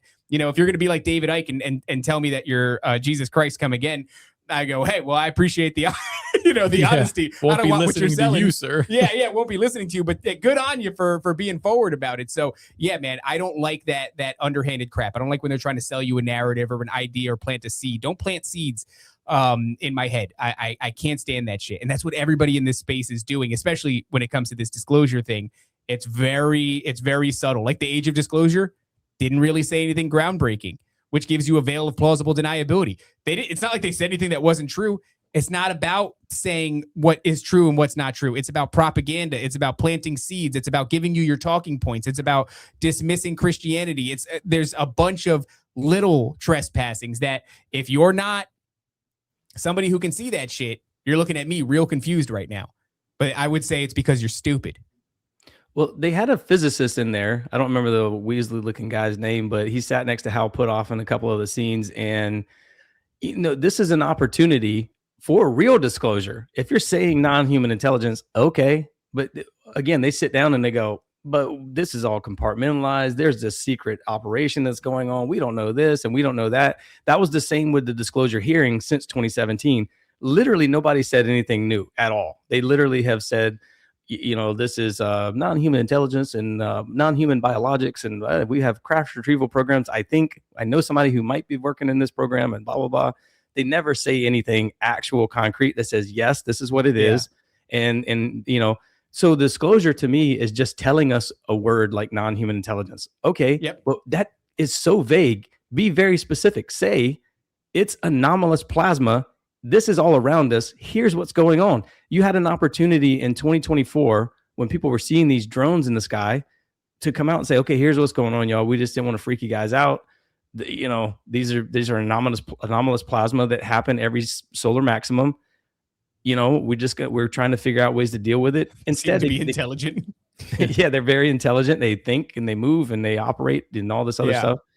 And I don't think that would be too hard of a pill to swallow for people to say, okay, let's just, because they were saying this back. Sorry, it got loud on you, but so they were saying this back in the day. Remember, they were calling it swamp gases and things like that. They were, they were telling you back in the day what it was. They started this disclosure stuff post 1947.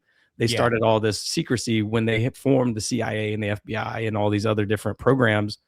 Department of Energy, I think, was in that as well. So again, if they're not asking those kind of questions, then if they don't have a scientist on there or maybe a spiritual leader even who is like, if Age of Disclosure would be a good film if they had, okay, here's a government employee, here's a witness, here's a theologian. Yeah, instead of just giving a spook. Yeah, if they had here's all the things laid out, I would believe it more. But it's just a bunch of guys who, well, I know a guy in this access program and I don't really know this and I don't know that. And they just keep kicking the can down the road. It's like, just shut up. You're not telling us anything. And that's what I wonder is, are we going to have a moment? Because, I'm saying you got to be grounded in the gospel, and that this notion of the demonic nature of these entities, all of these entities, some of these entities, any of these entities needs to remain on the table. And because I do believe, we talked about it in the debate. Jesus says, if you're not with me, you're against me. There are no neutral parties in NHIs, right? They are either in alignment with God or they are against the kingdom of God. And so they need to be identified through that lens. So is a time going to come then where we're going to have theologians put their 2 cents into because right now we're just getting this nuts and bolts aspect of it. Which is interesting because we live in this materialistic society. We don't have an abundance of atheists like we did in, let's say, like the 90s. And there is a resurgence and a coming to Christianity. And, whether or not that takes the form, we've talked about it ad nauseum on this show, of Christian nationalism or otherwise, doesn't matter. The spiritual aspect of reality is back on the menu as far as conversation goes. So it needs to be injected into this conversation. You can't have these things be separate. Are we going to get a part 2? Because what we did get was like all the same shit that we've gotten, and then an allusion to there's more that I know, but I can't talk about it. Pretty much everybody on that fucking documentary said that. There is more that I know, but we can't talk about it. Okay, so you're prepping us for part 2, Avengers Age of Ultron. We're going to get to that, and then you're going to tell us the thing that you weren't able to tell us before. And when that happens, we need to start really injecting the opinions of theologians. I'm not saying everybody has to take this Christian worldview. I'm going to. I think it's the correct one. I think everybody needs to be grounded in the gospel and follow Jesus Christ. But let's let these ideas work themselves out then on the world stage. Let's have these people come together. I want to see people, I'm biased, but I want to see an Ed Mabry and an L.A. Marzulli and a Gary Wayne, up there talking about and steel manning the Christian aspect of things and what these things are. And fine, throw your Muslims in the ring and throw your Jews in the ring and do all this stuff. And your new age people. But these ideas, dude, we're in short time. If they're really going to do this disclosure, we've got not a lot of time to figure out the nature of these things. Right now, we're just going along with they exist. Fantastic. If you told me I didn't know a lion was real and you told me a lion existed, I'd be like, what's it about, dog? And you go, well, it's an animal. It has very much the same impulses as other animals. It has to hunt. It has to seek shelter. It has mating seasons. It's going to act this way in a predictable fashion. Okay, cool. What are these things? What are their MOs? What are their prerogatives? What do they want? What about the spiritual implications of those? So, I need to see, El Dorado says priests. I mean priest. I don't know if I mean priest. just because I think that the church as a whole has dropped the ball so magnificently. You have the Vatican talking about baptizing these things. I actually don't know that if all we get from the theological side of something Christ adjacent is the Pope's input on this, that's not good. That's not good. We need thinkers in the space, not old guard in the space with fish hats. I just don't think that is, especially given, the Lucifer telescope and all this shit. I think the whole Vatican needs to be omitted from the conversation. They won't be. I imagine they're going to be at the forefront of the conversation if theology is considered. But this needs to be opened up to a huge, conversation. And that other thing, too, that I talked about with McCaw saying that the UFO conversation is like the wild, wild west, the UFO community. I think the politicians need to step out of the way. And if this is your reaction should be this, right? The politicians come out on stage and they say, they're here, they're real. And in fact, we have one with us now. You should go, hey, thumbs up, buddy. And then turn around and look to the community who has acknowledged these things and has been arguing about their nature on the internet for 20 years. And don't because those are the people that are immersed in the data. And just because they don't have a fancy title or a high-ranking position in the military or a desk in a political building or anything of that nature doesn't mean shit. Go to the people who have actually been talking about it. If they say it on the stage, for the love of God, think of somebody in your life who you've known has been talking about this for a long time. I'm almost sure everybody has at least one, and go and talk to that person.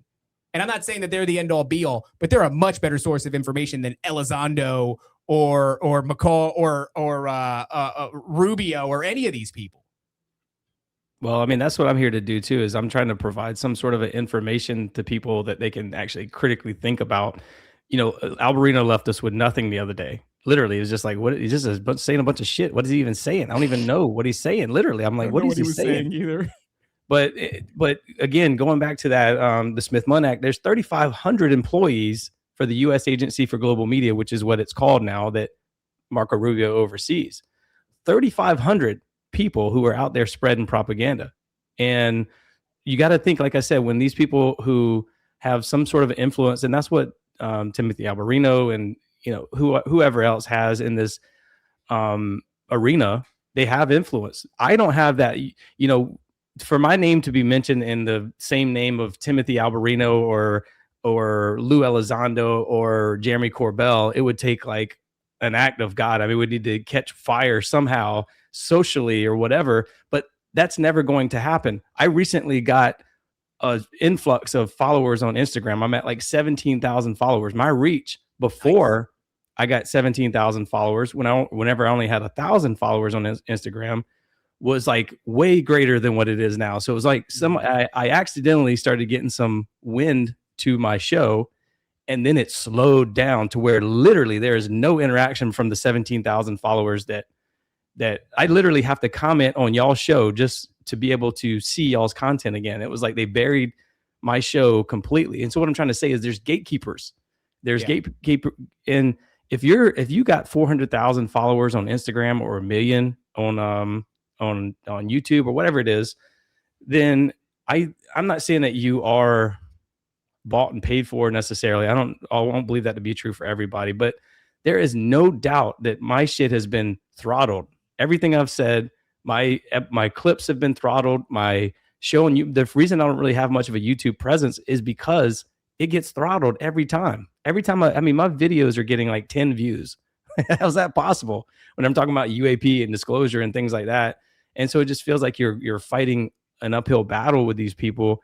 And there are people who are just cruising through. You got Candace Owenses and all these people who are getting and Russell Brand who are getting millions of followers. And you're like, but they're saying some of the same things I'm saying. Like, how are they growing? And we're not. And that obviously they're personality types as well that people like. They speak better, those kinds of things. I just think that there are people who open the door. There are gatekeepers. This is why Sam, by the way, never gets any traction. He's one of the best guys out there talking about all this stuff, but he gets no traction because he's not let past the gate. And you can see that was the same thing that happened in Hollywood. That's probably the same thing that happened in comedy. There's always a gatekeeper, and you have to get past the gatekeeper. But it's like, I think those systems have been torn down. I mean, you guys have created a media company on your own.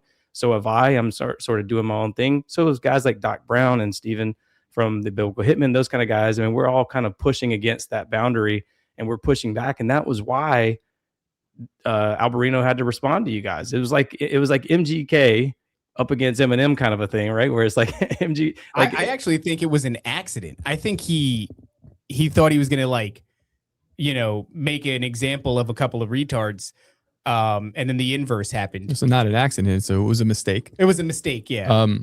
But yeah, no, but I think, Brad, you're right. Like, if we hadn't built up our reputations or our accounts doing something else, because we're like straddling two different spheres, even though I guess more recently we've been more serious.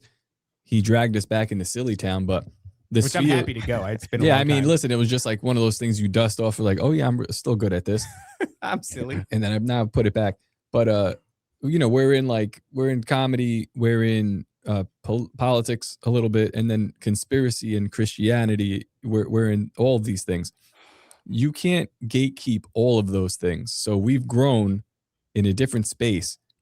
And when we say something to you, well, when you come at us and you call us retarded, which is fine. I think it's fun. But when we say something back and it responds, it's a hard slap. Like David said something, he made a video with the whip, and then like we retweeted it, and then now there's 30,000 views on it. So yeah, you have to address it. Yeah. Because there's a social pressure on you. And I guess he wasn't expecting that social pressure. And then that continues and it continues and it continues to the point where you called for our cancellation. Unfortunately, Timothy, I've been canceled. I don't even know how many times. Has it worked? Never, not once. It actually makes me Makes me stronger. It makes me more nasty and stronger.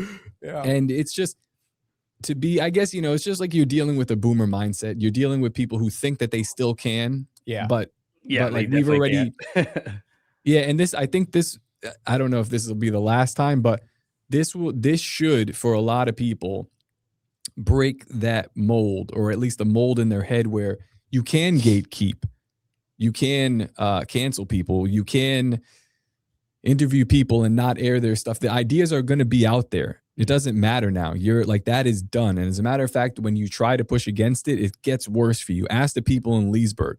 Yeah. This doesn't work. So it works if the person you're doing it to is insistent on playing the same game as you. yeah, it works Playing if I by your rules. if I apologize and I go, if I'm intimidated, if you couldn't do this to me in real life when I have thousands of dollars at stake, do you think you're going to do this to me with likes online? Yeah. Are you out of your fucking mind?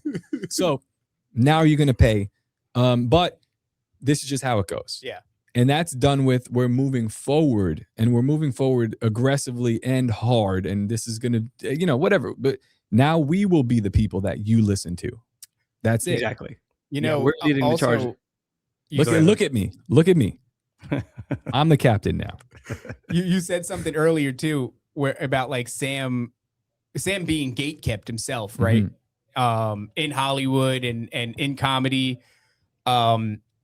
It always is hilarious to me when people think Sam Tripoli is a gatekeeper. It's crazy. Because if he ever got to the gate, the only thing he's guilty of is holding it open for a bunch of retards like us. Yeah. Like that dude is the most generous, most giving, most reciprocal homie.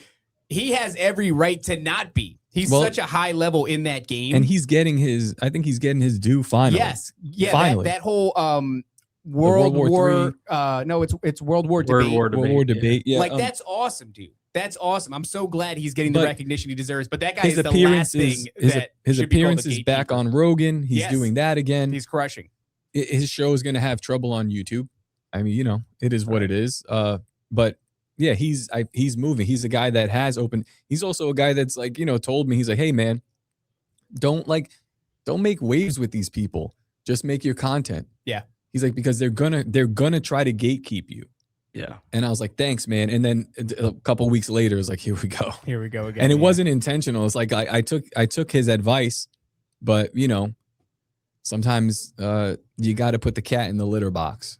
But when you speak, when you speak from authenticity and real emotions, it comes off of your heart and into the microphone and into people in a different way. And then frankly, my whole life, I've had trouble making friends, all kinds of different things because of that.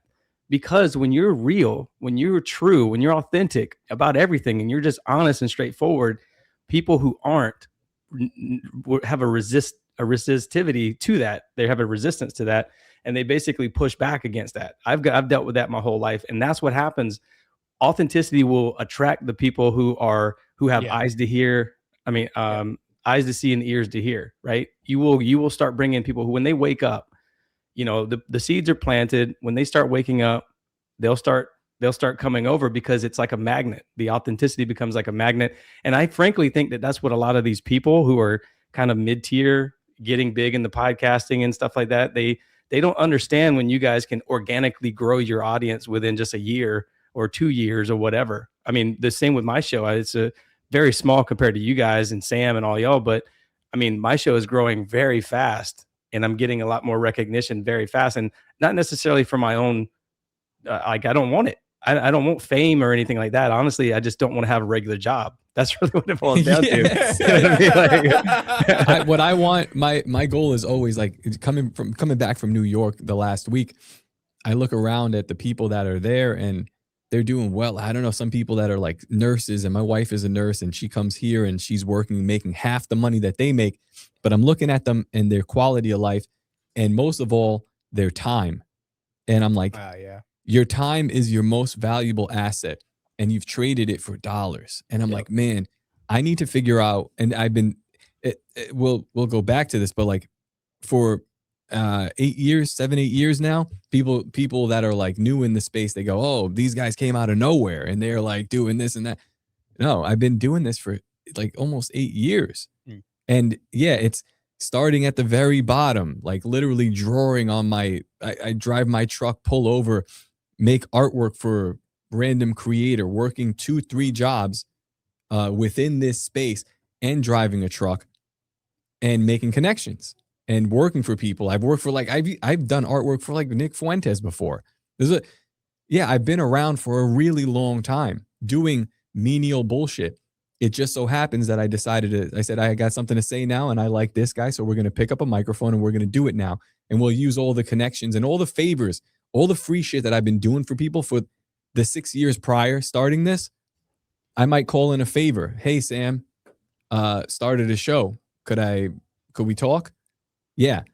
But you think you're just going to hop in fresh from doing nothing and say, give me, and then look at everybody else? Like, that's ridiculous, man. But I don't know. I guess the point is like, you got to work. Your time is valuable. That's like the most valuable asset that you have. If you value saying the truth, then this is an avenue for you, but it just doesn't happen like that. You really have to work. Mm-hmm.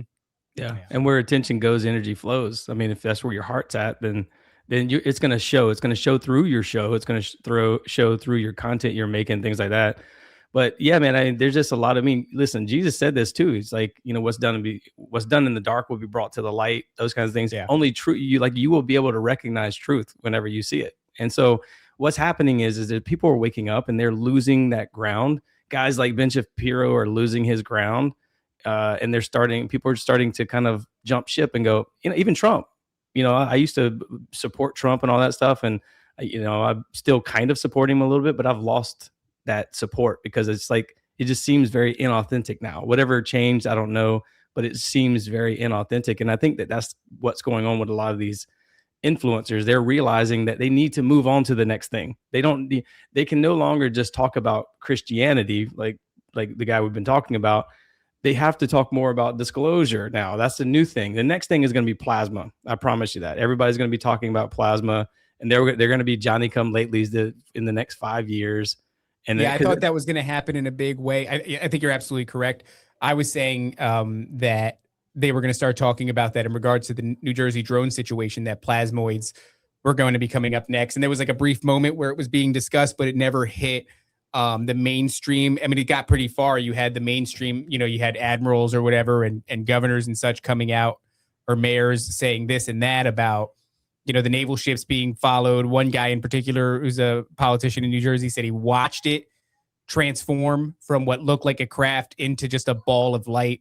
So we were getting pretty close there, but he never quite said plasma. But I think you're absolutely correct. That is what's coming next. But isn't that the trap? It's like we know people who they're playing the game, they're reading the algorithm correctly, and they're actually benefiting from it. But they're doing things that are making them crazy and depressed, because you're feeding this thing that it's telling you its next talking point. And I've been guilty of that as well. So I stepped away from it. I'm like, I'm not going to do it. I'm going to talk about what I want to talk about. I'm going to be the news. I'm going to make the news, create the news to the people who I want to talk to. The trap has always been, oh, well, we have to be at the popular point of this talking point. No. Talk about what actually means something to you. If you're a Christian, talk about Jesus Christ. Or go and try to be buddy-buddy with age of disclosure people. Yeah. Those are your choices. You're going to be miserable doing one of those things. Yeah. So pick what you like, talk about it earnestly. You can make it entertaining and just try to have a personality that might be yours. Not a personality that's played by Harrison Ford, a personality of who you are. Be or maybe yourself. You could be a Christian, but instead of talking about Christ and the redemptive, aspect of and the grace and being saved by it, you can go and be a part of the red pill movement or something like that. Like, this is all, there's all these viable avenues of virality, but it's all the flavor of the week, and it's empty, and it's not meaningful, and it's not what you're just looking for money and you're looking for clicks. It's like, no, talk about what is meaningful to you. And you'll get it. But again, like, what comes after that is death, in my opinion. I mean, it's not necessarily like physical death, but it's death, spiritual death. And you'll experience that. You'll find yourself in a hole. But thank God that Jesus Christ did die for your sins, because he's always there. Even if I'm not there for you, even if I don't care about you, I've removed the cap hole, but Jesus is always there. Yeah. So if God is the God of forgiveness. Good for you. If you're not, and I just did an episode, it didn't do well at all. It's like barely any downloads whatsoever, but it's called Mini Men, right? And it's because, like, I think that God will use every single person if you're willing, if you let God use you, he will use you in the way that's unique to you, not how you're supposed, not dressing up like a archaeologist or whatever the case is. Like, he'll use, like, and I mentioned 50 Cent in the song because he has a song called Many Men.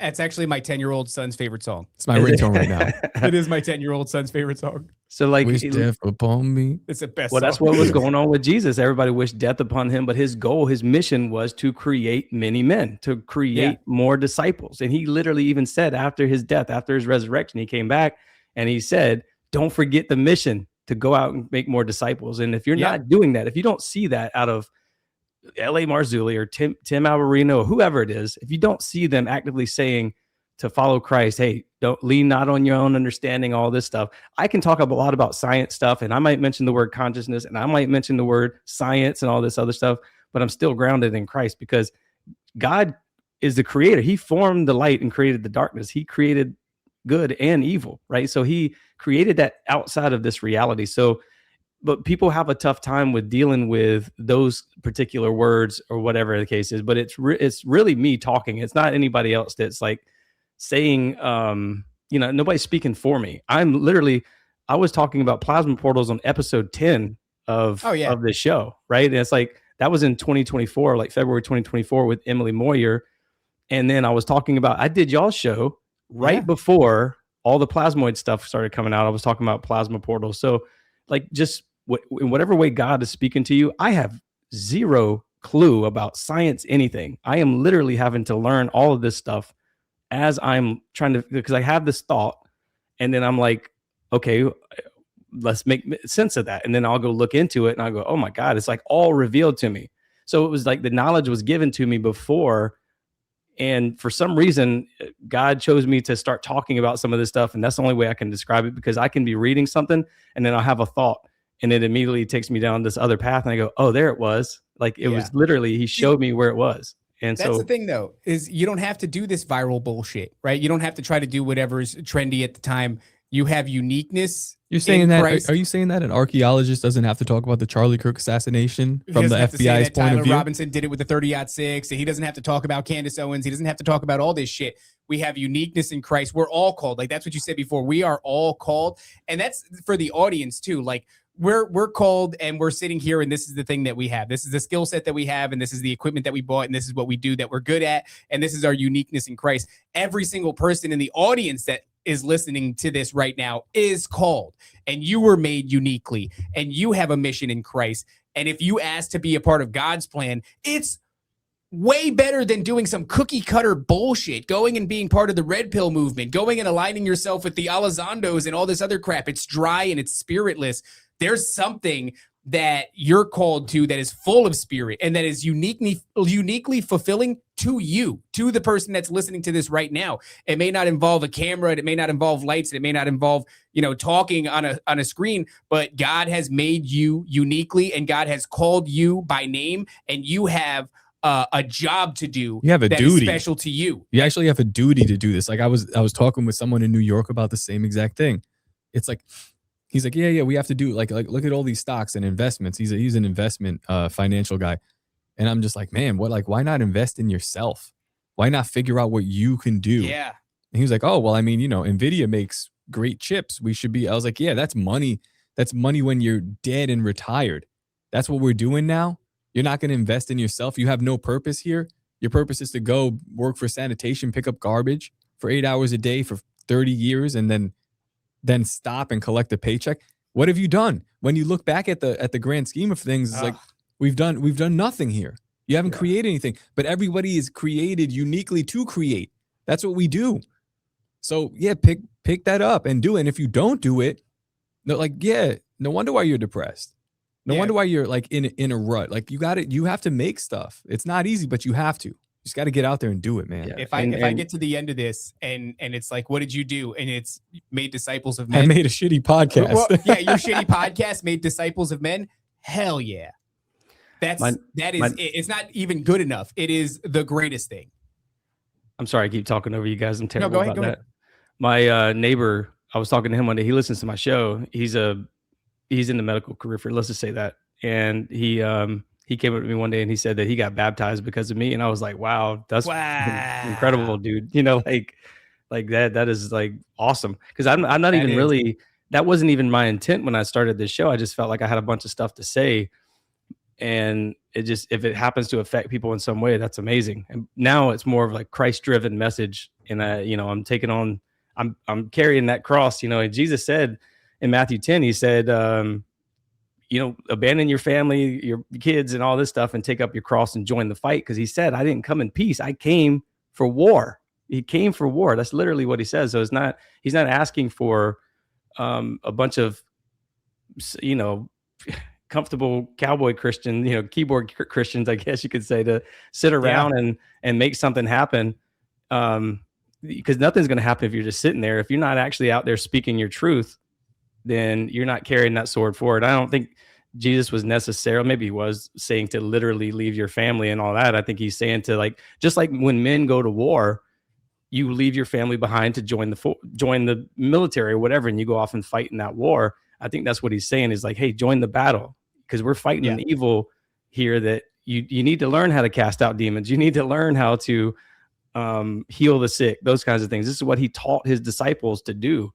And then, like I said, when he came back, he's like, don't forget what I taught you. This is very important. Go out and make disciples of everyone. And so it was a great commission. But, I think that's what the whole purpose is. And if you don't see that in anybody, then I think it's probably a false prophet kind of a thing where they're not being genuine to as a Christian, in my opinion, because that's the only charge that he wanted. I mean, he wants everybody to be good people, and that was his final charge. It was his final charge, right?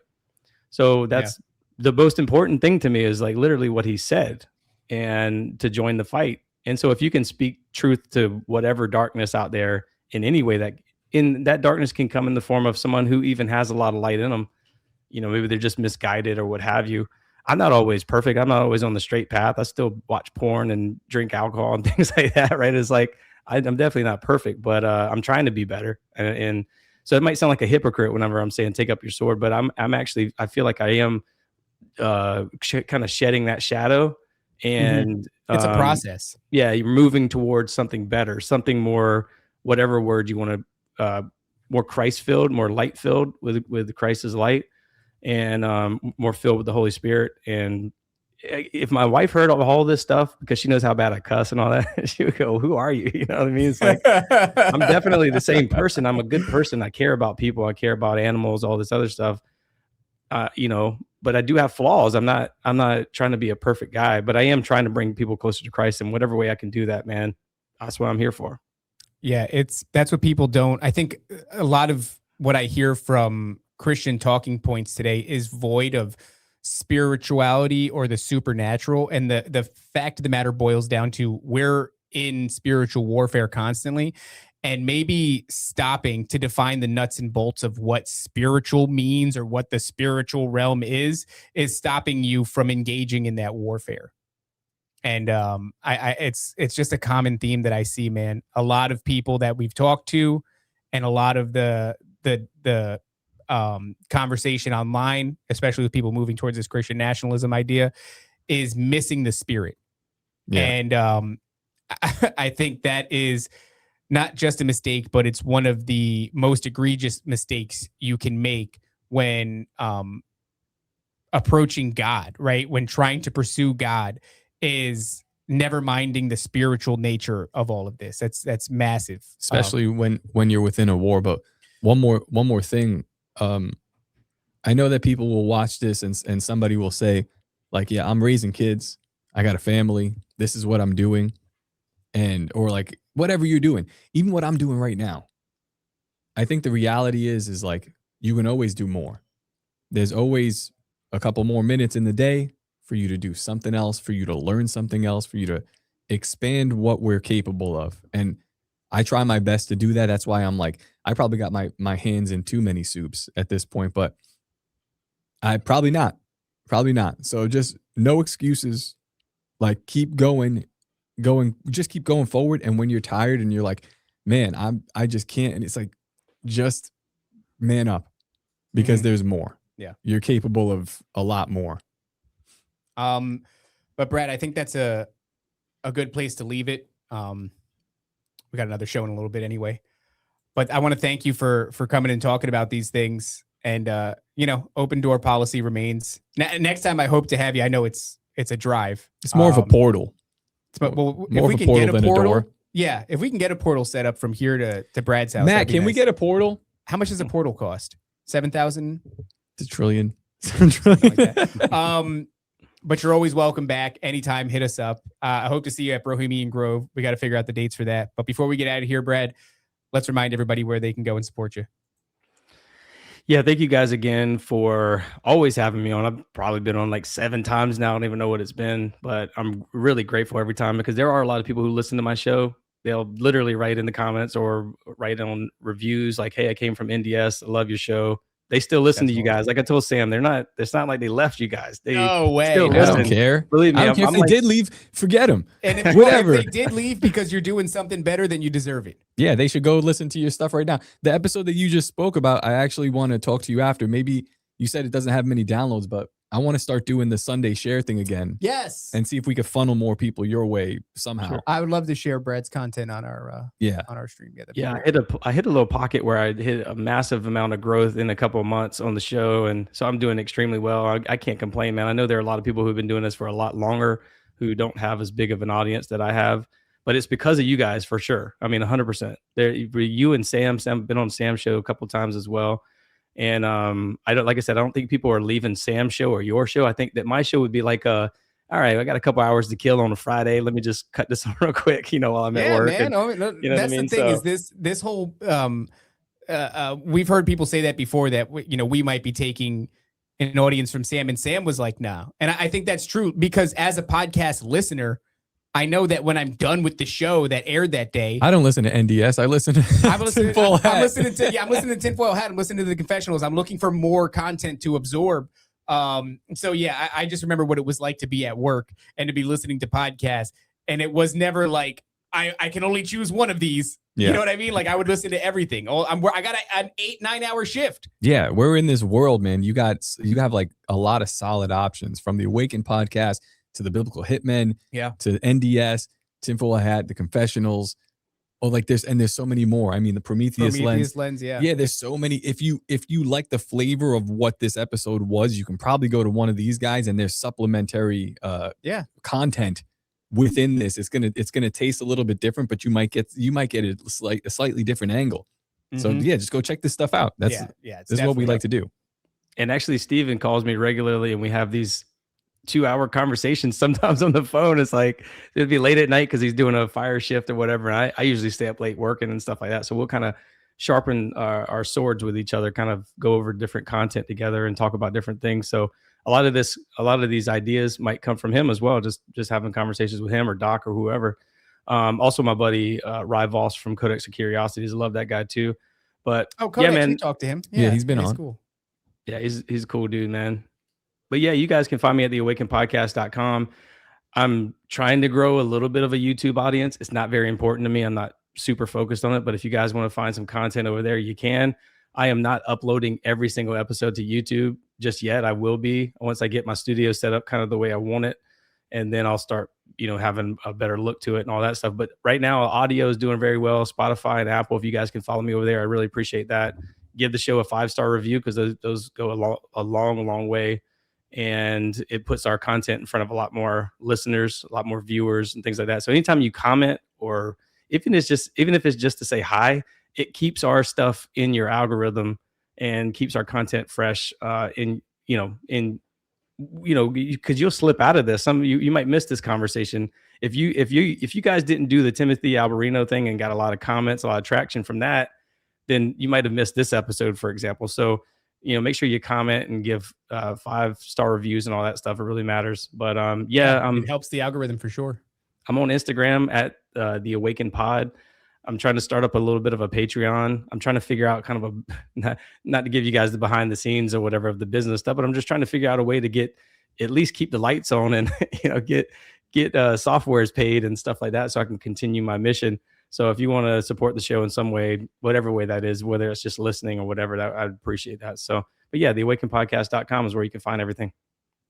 Excellent, dude. Guys, another fantastic episode. We'll catch you soon. And until then, don't forget, obey, submit, and comply.